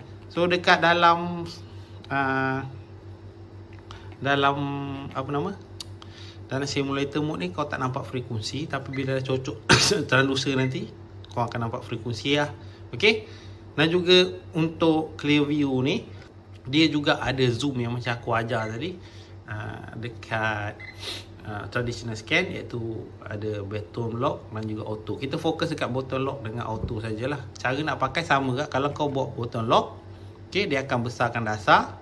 Okey, dan tekan butang tolak, kau akan nampak bacaan dasar yang lebih besar lah, dan lebih jelas lah. Bacaan akan start daripada bawah, kosong ke 1 meter, ke 2 meter, ke 3 meter. Bila kau tambah-tambah sampai kau nampak line ni, ini adalah line transom atau line hull boat korang lah. Maknanya sini tahap, sampai sini dah sampai kat transducer korang. So kat atas ni tak ada bacaan lagi lah. Okay, so untuk clear view sama jugalah. Okay, kau boleh buat zoom ataupun no zoom. Cuma untuk clear view ni, kita tak gunakan dia dalam single mode. Kalau kau nak guna clear view, kau kena guna dalam dual screen mode, iaitu combo mode, traditional plus clear view, untuk kita buat perbandingan dan perbezaan bacaan dasar, untuk kita target lebih kepada ikan atau game bottom atau jigging lah. Okay, untuk cari ikan dasar lah. Okay, so dekat sini combo yang ketiga, kalau transducer korang support untuk clear view, contoh GT23, GT20, okay, mungkin ada yang pakai dengan GT24 ke apa, tak kisahlah. Okay, korang pakai traditional plus clear view. Okay, traditional plus clear view. So korang boleh buat perbandingan dasar. Sekiranya korang tak minat dalam bentuk combo ni, kiri dan kanan macam ni, korang rasa tak puas, korang boleh tekan menu. Korang boleh pergi dekat configure layout. Nampak split ni dia tunjuk vertical. Ni vertical lah. Dia akan, kau tekan select sekali, dia akan jadi horizontal. Horizontal ni maksud dia horizontal, dan juga tekan back. So dia akan bentuk macam ni. Nampak? Okay, so macam mana kita nak buat menggunakan fungsi clear view ni dengan lebih tepat. Okay, so jom kita ajar korang macam mana nak clear view ni akan membantu korang dalam mencari ikan dasar dengan lebih tepat. Okay, dan juga dapat menjimatkan masa korang lah. Okay, so tanpa melengahkan masa, jom kita tengok. So aku akan bekukan sonar, bacaan sonar kat sini. Sekejap aku akan beku bacaan sonar kat sini. Okay, kalau nak pakai clear view ni, kita kena tahu dulu masing-masing ni dia ada baca apa. Okay, okay, so aku akan zoom sikit kat bahagian skrin ni. Okay, nampak Okay, untuk traditional, kita akan scan untuk 3 jenis benda lah, iaitu ikan, objek dan juga dasar. Manakala dekat clear view, dia tidak akan scan ikan. Ikan hanya akan jadi bintik-bintik buih. So untuk clear view, korang anggap saja dia tak ada scan ikan. Okay, abaikan saja bacaan bintik buih tu tadi. Okay, untuk clear view, dia hanya baca 2 benda, objek dan juga dasar, dalam bentuk yang hampir fotografik lah. Okay, dalam bentuk yang hampir fotografik. Okay, faham So macam mana clear view ni boleh membantu kita? Okay, so kita tengok perbandingan dasar. Okay, perbandingan dasar. Okay, yang ada lah. So kita tengok kat sini, kita nampak ada 1, 2, 3, 4 batu. Kita nampak ada 4 batu dekat traditional scan. Tengok 1, 2, nampak ni, 3, 4 lah. Dia macam bertindih lah. Okay, apabila kita scan dekat clear view dalam bentuk sebenar, okay, batu tu ada 3, 1, 2, 3. Dan juga dia punya size tu juga agak berbeza lah. Agak berbeza. Okey. So kita nampak batu ni dekat tradisional lebih besar. Dekat sini agak kecil bentuk sebenar, dan tengah-tengah dia ada belahan. Okey, korang boleh nampak tu ada belahan lah dekat sini Okey, korang boleh nampak dekat situ ada belahan. Okey. Dekat batu tu, bentuk sebenar batu tu Tapi dekat tradisional kita tak nampak sangat bentuk belahan tu. Okey. Lepas tu batu yang nombor 2 ni kita nampak dia macam bertindih, ada 2, tapi sebenarnya bentuk batu tu adalah kecil je, dia tak bulat. Okey, batu yang nombor 2 ni dia bulat, nampak? Dia bulat dekat tradisional. Tapi bila scan clear view, batu tu dia lurus saja, dia tak bulat. Dan batu yang ketiga pun dia berbentuk 4 segi, nampak? Yang kat sini dia bentuk apa tu? Dia berbentuk bulat lah. Dia berbentuk bulat. Okey. So kenapa jadi macam ni bacaan tu? Okey, macam saya cakap tadi, dekat tradisional dia akan baca 3 benda. Ikan, okey. Ikan, objek dan juga dasar. Dekat clear view, ikan dia tak baca, dia hanya baca bentuk objek dan juga bentuk dasar yang sebenar. So macam mana kita nak tahu spot tu ada ikan ke tak? Kita tengoklah batu tu, contoh macam ni.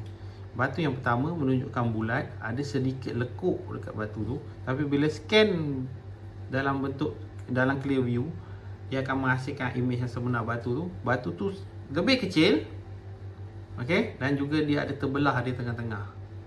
Okey, jadi dekat sini ada scan ikan, dekat sini tak ada scan ikan. Bermakna dekat batu ni ada ikan. Itulah sebabnya dekat tradisional kita tengok batu ni jadi besar, dan juga batu dekat clear view ni jadi kecil. Okey, nampak Sama juga kat batu nombor 2 kita nampak ada macam 2 batu kat tradisional ni. Tapi bila scan, tengok batu ni tak bulat, tapi dalam tradisional bulat. Sebab apa? Berlaku pertindihan bacaan ikan dekat batu tu tadi.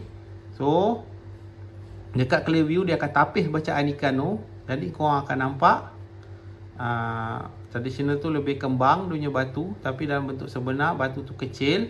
Bermakna ada berlaku pertindihan gema ikan, okey, atau fish ash yang dah melekat dekat batu tu. Sebab ikan yang jenis main dasar ni, contoh macam kerapu apa, kita susah nak scan dia sebab dia main dekat batu. So bila dia dah dapat dekat batu atau kat dasar, so dia akan scan flat sekali dengan dasar. Okey. So kalau ada clear view ni, dia akan sedikit membantu kita lah. Dia akan lebih membantu kita dalam mencari ikan yang berada pada dasar lah. Okey.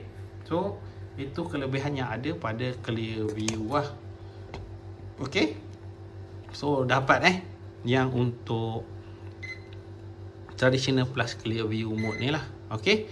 Yang itu dia fungsi clear view lah. Dia tak boleh digunakan pada single mode, tetapi korang kena gunakan dia dalam bentuk combo yang macam ni lah. Alright. Habis saja fungsi yang ada dekat traditional clear view dan traditional plus clear view. Kita ada bahagian navigation chart dan fishing chart.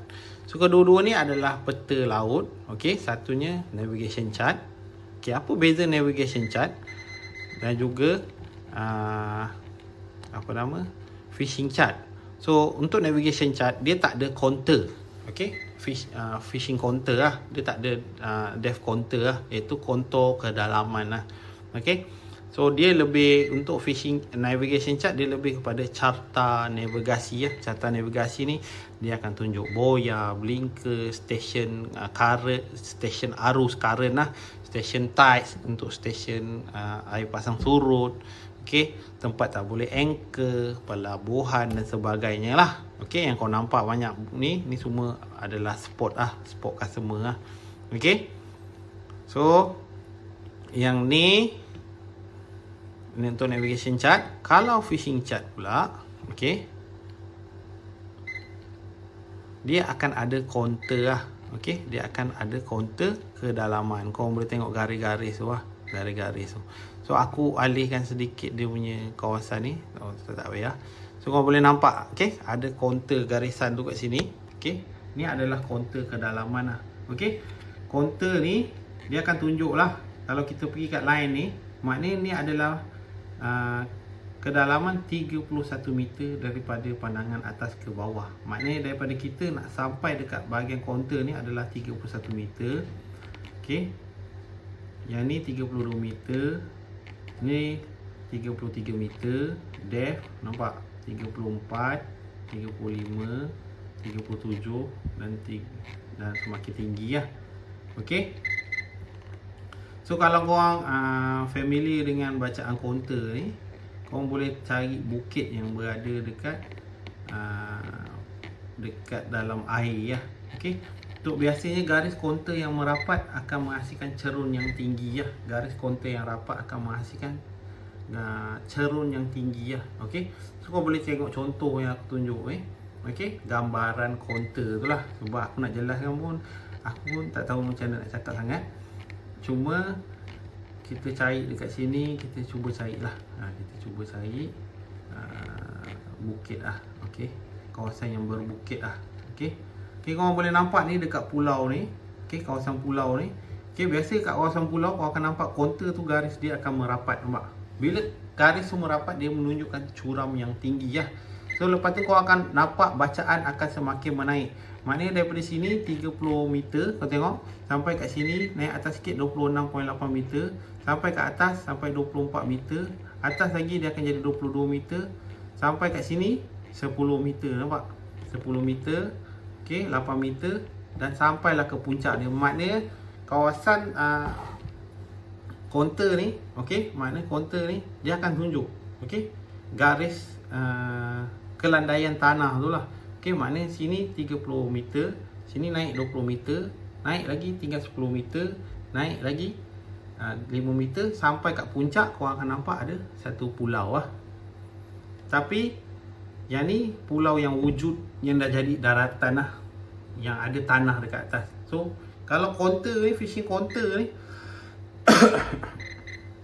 biasa kita akan guna untuk cari spot bukit yang kat dalam air. Maknanya dia punya stepping dekat dalam tanah tu semakin menaik lah. Semakin menaik. Okey, contoh kita pergi dekat area Pulau Tenggol ni. Okey, kita tengok stepping dia.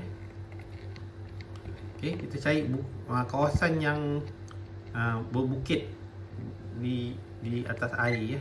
Okey. So kau tengok sini. Sini tak berapa jelas sangat. So aku cari lagi. Okey, untuk gambaran kau boleh tengok refer gambar yang tadi tu. Okey, aku cuba pergi kat sini. Kita tengok ada tak. Okey, ni adalah contoh bukit dari dalam air ya. Okey. Ini dia tak jadi bukit. Dia semakin lama semakin dalam lah. Dia semakin lama semakin dalam. Kalau bukit ni dia daripada kaki dia, tapak tu dari dalam, okey, sehingga naik ke atas. So tak jumpa contoh dekat sini. Okey, so, kita anggap je lah. Ni ada ni pulau apa?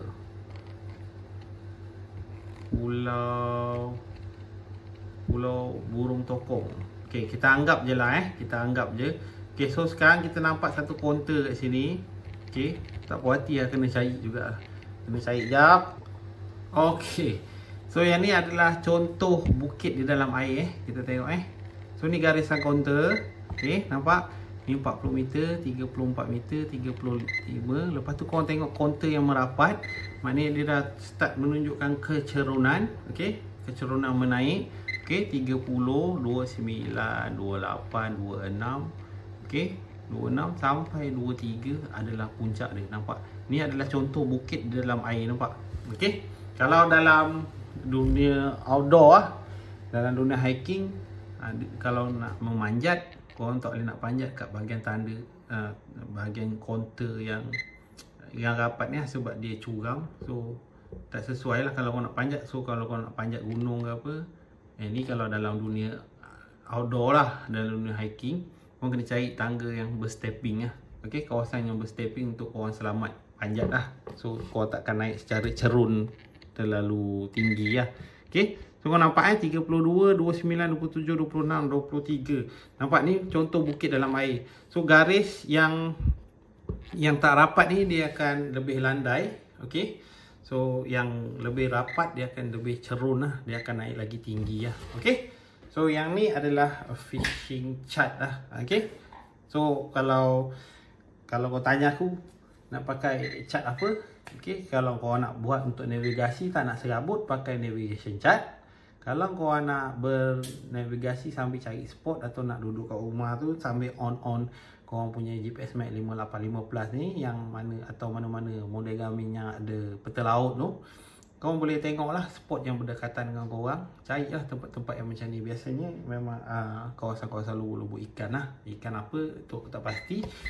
Tu memerlukan pakar lah untuk menjawab lah. Okay, cuma kita akan tahu lah dekat sini ada cerun dan bahagian-bahagian yang berlekuk. Kita panggil ada drop off kat situ. Ada drop off. Biasanya akan ada drop off dekat situ lah. Okay, sebabnya dia daripada kawasan 26 meter terus ke bawah, kat kaki dia tu ada 31 meter. Jadi dia ada kawasan pergunungan lah. Jadi kat tepi-tepi tu ada drop off. Okay, so itu untuk fishing counter. Selain tu fishing counter juga boleh tengok untuk gas line, pipeline dan sebagainya lah. Okay, ni contoh-contoh dia, gas line, pipeline. Nampak? Ini dekat ketih sana. Okay, okay.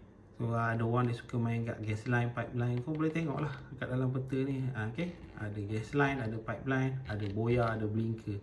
Okay, dan apabila kau ada peta laut ni, okay, yang bagusnya adalah kau boleh pergi kat bahagian navigation info ni. Ni aku lompat sikit. Kau boleh pergi kat navigation info ni. Okay, kau boleh pergi kat navigation info ni. Bila kau ada peta laut ni, yang best dia kau boleh pergi kat tides and current. Okay, pergi kat tides, kau boleh pilih stesen air pasang surut.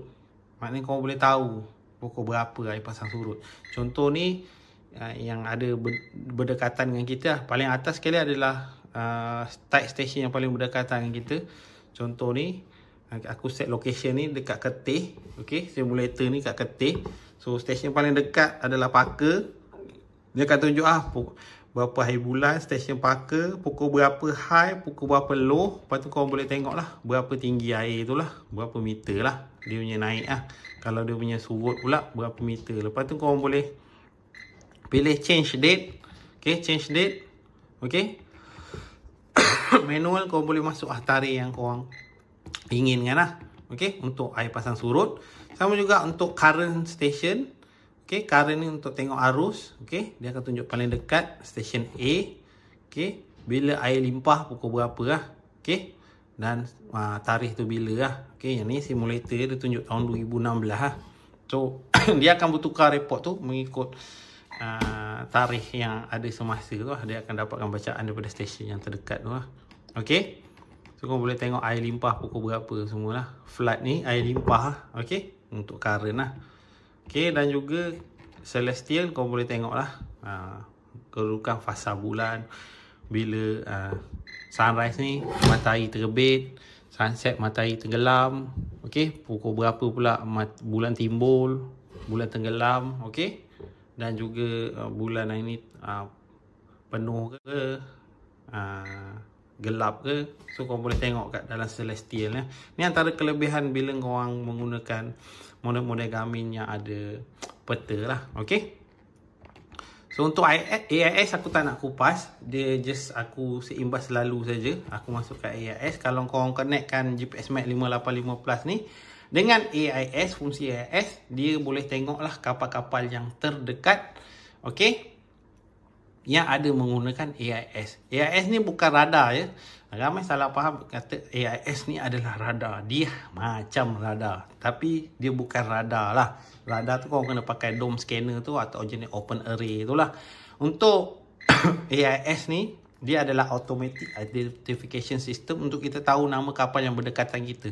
Tapi kapal tu pun mesti pakai AIS juga. Dan AIS ni data dia datang daripada frekuensi VHF lah. Okay, frekuensi VHF yang macam radio VHF yang korang pakai, dia pakai frekuensi yang sama juga untuk dia detect nama-nama kapal tersebut. Sebab dekat AIS tu nanti kalau korang beli contoh black box tu, kita akan setkan nama bot, tinggi, lebar bot dan juga MMSI code yang didaftarkan dengan Suruhanjaya Komunikasi iaitu MCMC lah, yang mana korang akan dapat satu MMSI code ataupun dalam bentuk sijil lah, kita panggil sijil penguntukan radas lah. Yang ni wajib biasa pada passenger boat, commercial boat lah. Okay, untuk boat mancing mungkin ada certain kawasan yang wajib, ada certain kawasan tak wajib lah. Okay, so korang kena check dengan korang punya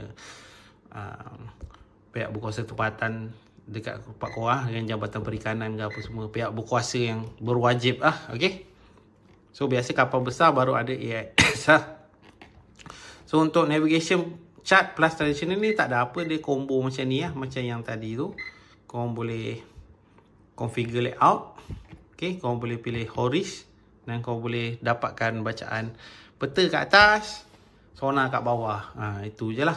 Okay, so AIS aku dah mention tadi. Dan dekat sini ada bahagian highway. Highway ni dia pandangan 3D dari untuk boat kita bergerak lah. Untuk boat kita bergerak, macam tu sajalah. Okay, pandangan 3D, dia dalam bentuk pandangan 3D lah untuk highway ni. Okay, so berapa jarak lagi nak pergi ke tempat tu semualah. Okay, ni dalam bentuk pandangan 3D sajalah.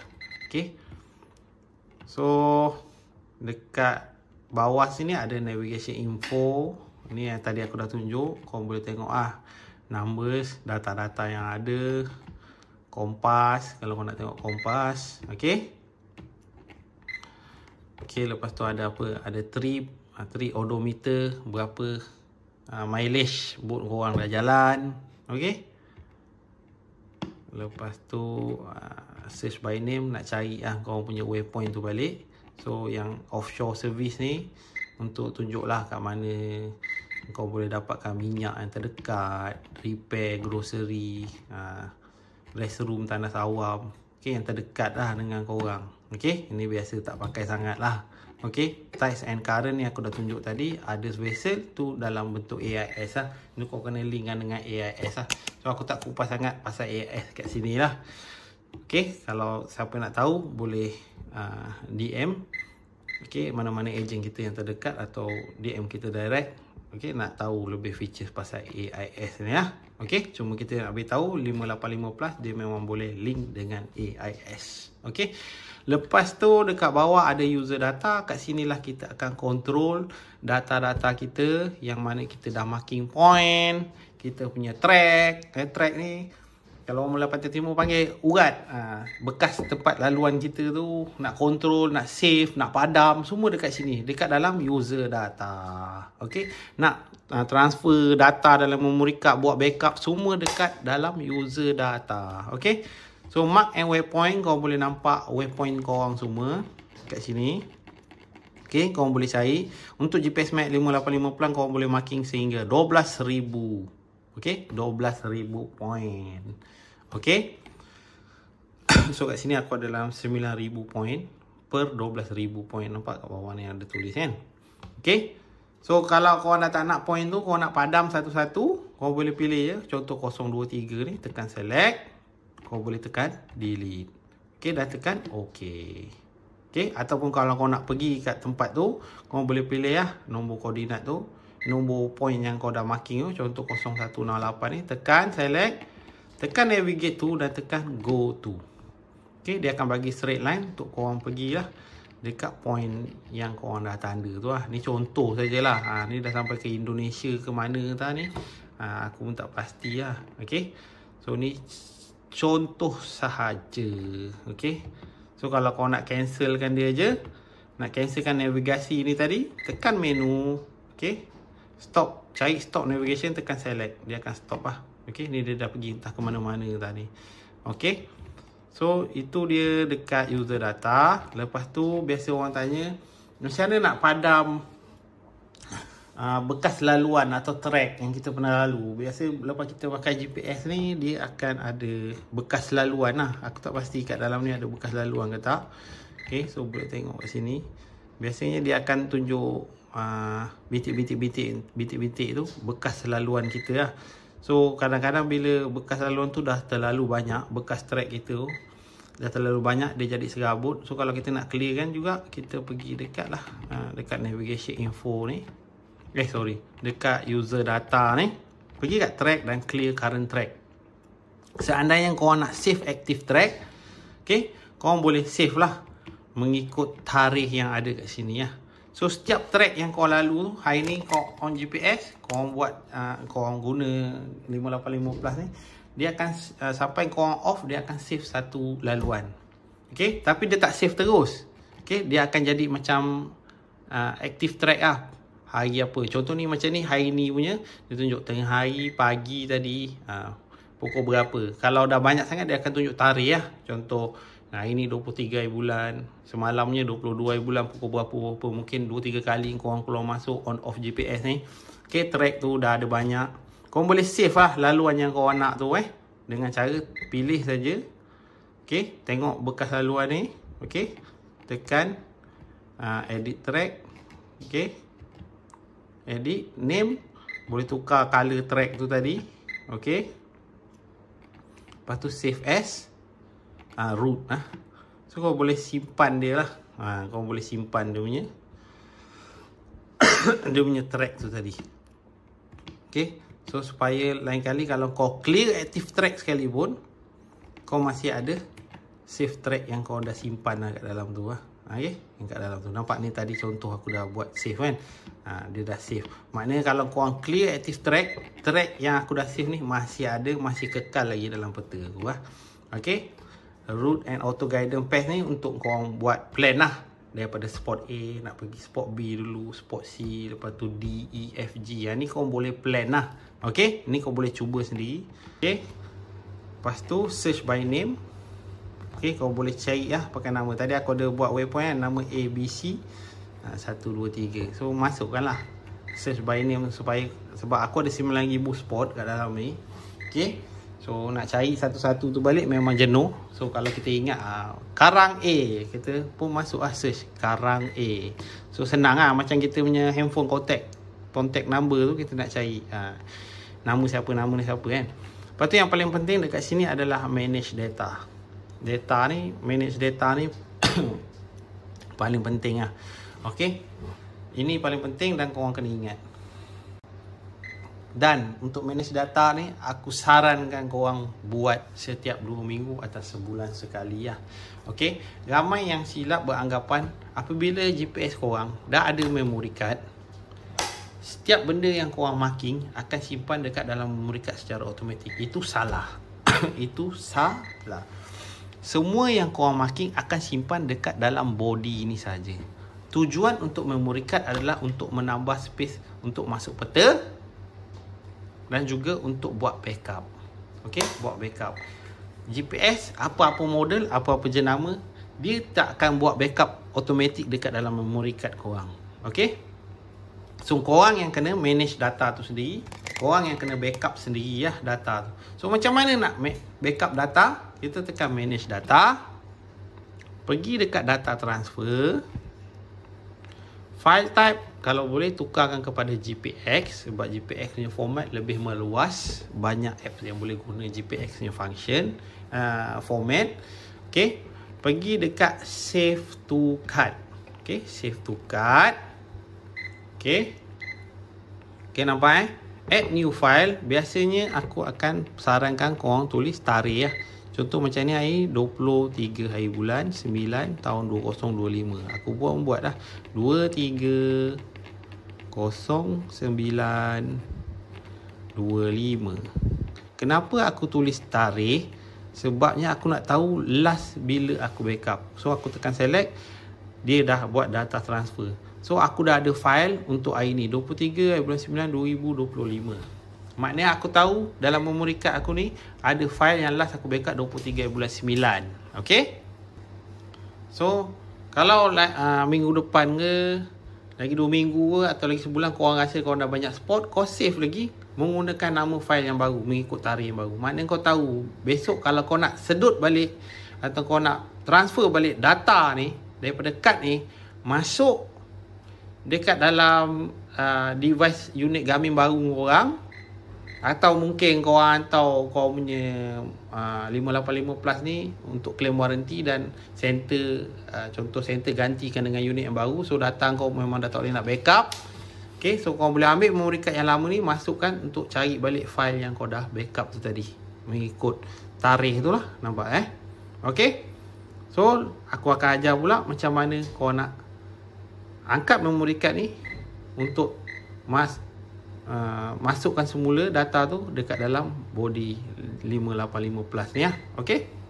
Okay, so tadi kita dah belajar atau aku dah tunjukkan cara nak backup data kat dalam memory card. Sekarang kita nak belajar pula macam mana data yang kita dah simpan dalam memory card ni tadi, korang nak ambil balik, masuk balik ke dalam GPS Max 585 Plus. Sebagai contoh, mungkin korang hantar GPS Max 585 Plus korang ni untuk claim warranty ataupun buat servis ke apa, dan kemungkinan korang akan dapat device yang baru ataupun device korang dah di reset. Okay, so korang perlukan balik nombor-nombor spot ni untuk masuk dekat dalam 585 Plus ni. Okay, cara dia korang kena buat macam ni Okay, so aku ulang daripada awal balik. Cara dia, step dia daripada awal lebih kurang sama macam kita nak backup data. Okay, masuk daripada user data, pergi ke manage data. Okay, pergi ke data transfer. Okay, seterusnya kita pergi ke merge from card. Okay, merge from card. Okay, jangan tekan replace from card. Okay, kalau replace from card, dia akan padam semua data korang yang ada dekat dalam 585 Plus ni, dan dia akan gantikan dengan data yang daripada memory card ni. Okay, so aku akan biasa akan suruh korang buat merge from card sebab ada kejadian. Okay, 585 Plus dia tak rosak. Okay, tapi dia ambil data untuk kawan dia. Okay, daripada kawan dia punya memory card, dia nak masukkan dalam 585 Plus dia. Okay, tapi dia dah buat data transfer ni, dia tak ambil daripada merge from card, tapi dia ambil replace from card. Kalau korang buat replace from card, semua data kau yang ada dalam body, dia akan wipe, dia akan delete, dan dia akan gantikan data yang daripada memory card ni tadi. Okay, so kalau kau nak kekalkan, atau kalau kau nak kekalkan okay, spot yang memang ada dalam body ni, cuma kau nak buat penambahan je daripada memory card ni, kau ambil merge from card. Okay, ambil merge from card. Okay, select a file. Okay, pilih lah. Okay, file yang korang dah save tu mana satu. Okay, macam ni kita buat backup kan. Tadi kita buat backup 230925, tarikh 23 bulan 9 tahun 2025. Korang tekan select, dan dia akan transfer data tu dekat dalam GPS Max 585 Plus tanpa mengganggu data yang ada sedia ada So aku buat contoh lah untuk tunjuk korang.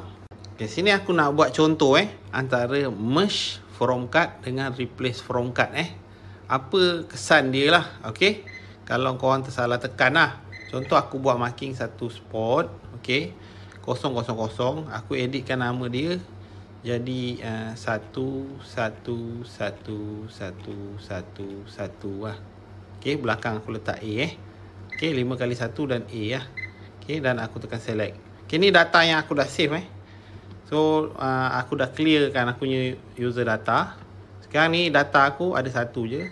Okay, nama dia 11111A Sekarang ni aku buat data transfer, ambil data daripada memory card ni tadi, masuk dekat dalam GPS Max 585 Plus ni Okay, aku pergi kat manage data, pergi data transfer, aku ambil replace from card. Bila aku pilih replace from card, dia akan padam tadi data 1111A tu.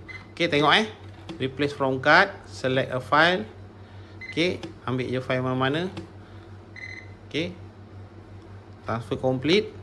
Okay, bila dah transfer complete, dia dah simpan dalam body balik data tu, mark and waypoint. Okay, nampak data 111 tadi dah hilang. Okay, aku pun search lah. Okay, tekan search.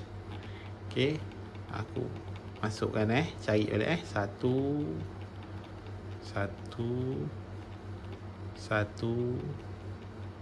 Okay, kita ambil 3 kali 1 lah. Nampak dah hilang, nampak data tu.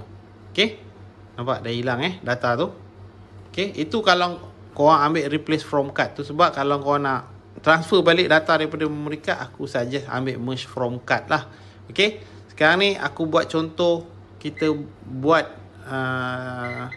transfer data daripada memory card masuk ke body 585 plus menggunakan merge from card pula.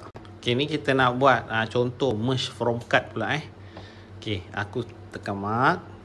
Okay, data 0000, aku pun buat nama lah. Aku buat kali ni kita buat huruf pula Okay, kita buat huruf pula. A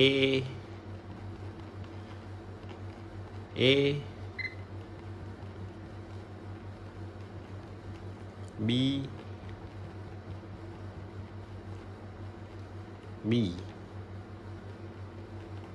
lagi satu kita tambah huruf C C ya. Okay, so nama spot ni aku letak AABBC So aku dah buat. Okay, kita tengok user data kita. Ni tadi aku dah reset. Okay, ni spot aku AABBC. Okay, sekarang ni aku buat manage data transfer. Sekarang aku nak sedut atau nak ambil data daripada memory card ni masuk kat dalam body tanpa ganggu data dalam 585 plus aku ni. Aku ambil merge from card, select a file. Okay, kita pilih file mana-mana yang ada. Okay, dah transfer Kalau tadi kita pilih replace from card, dia padam data yang sedia ada dalam body ni, dia gantikan data daripada card. Kita tengok kalau merge from card, dia ganggu data yang dah sedia ada. Okay, sekarang kita tekan menu search, kita cari B. Tekan nampak data tu kita nampak balik, nampak AABBC. So itulah dia perbezaan di antara merge from card dan replace from card. Kalau replace from card, seandainya kau ambil replace from card, data yang sedia ada, nombor waypoint yang sedia ada dalam 585 plus akan dipadam dan dia akan digantikan dengan data daripada memory card. Sekiranya merge from memory card, okay, data yang sedia ada dalam GPS Mac 585 plus tidak akan diganggu dan dia akan tambah data yang datang daripada memory card tu tadi. Alright, so yang tu untuk kita punya tutorial GPS Map 585 plus.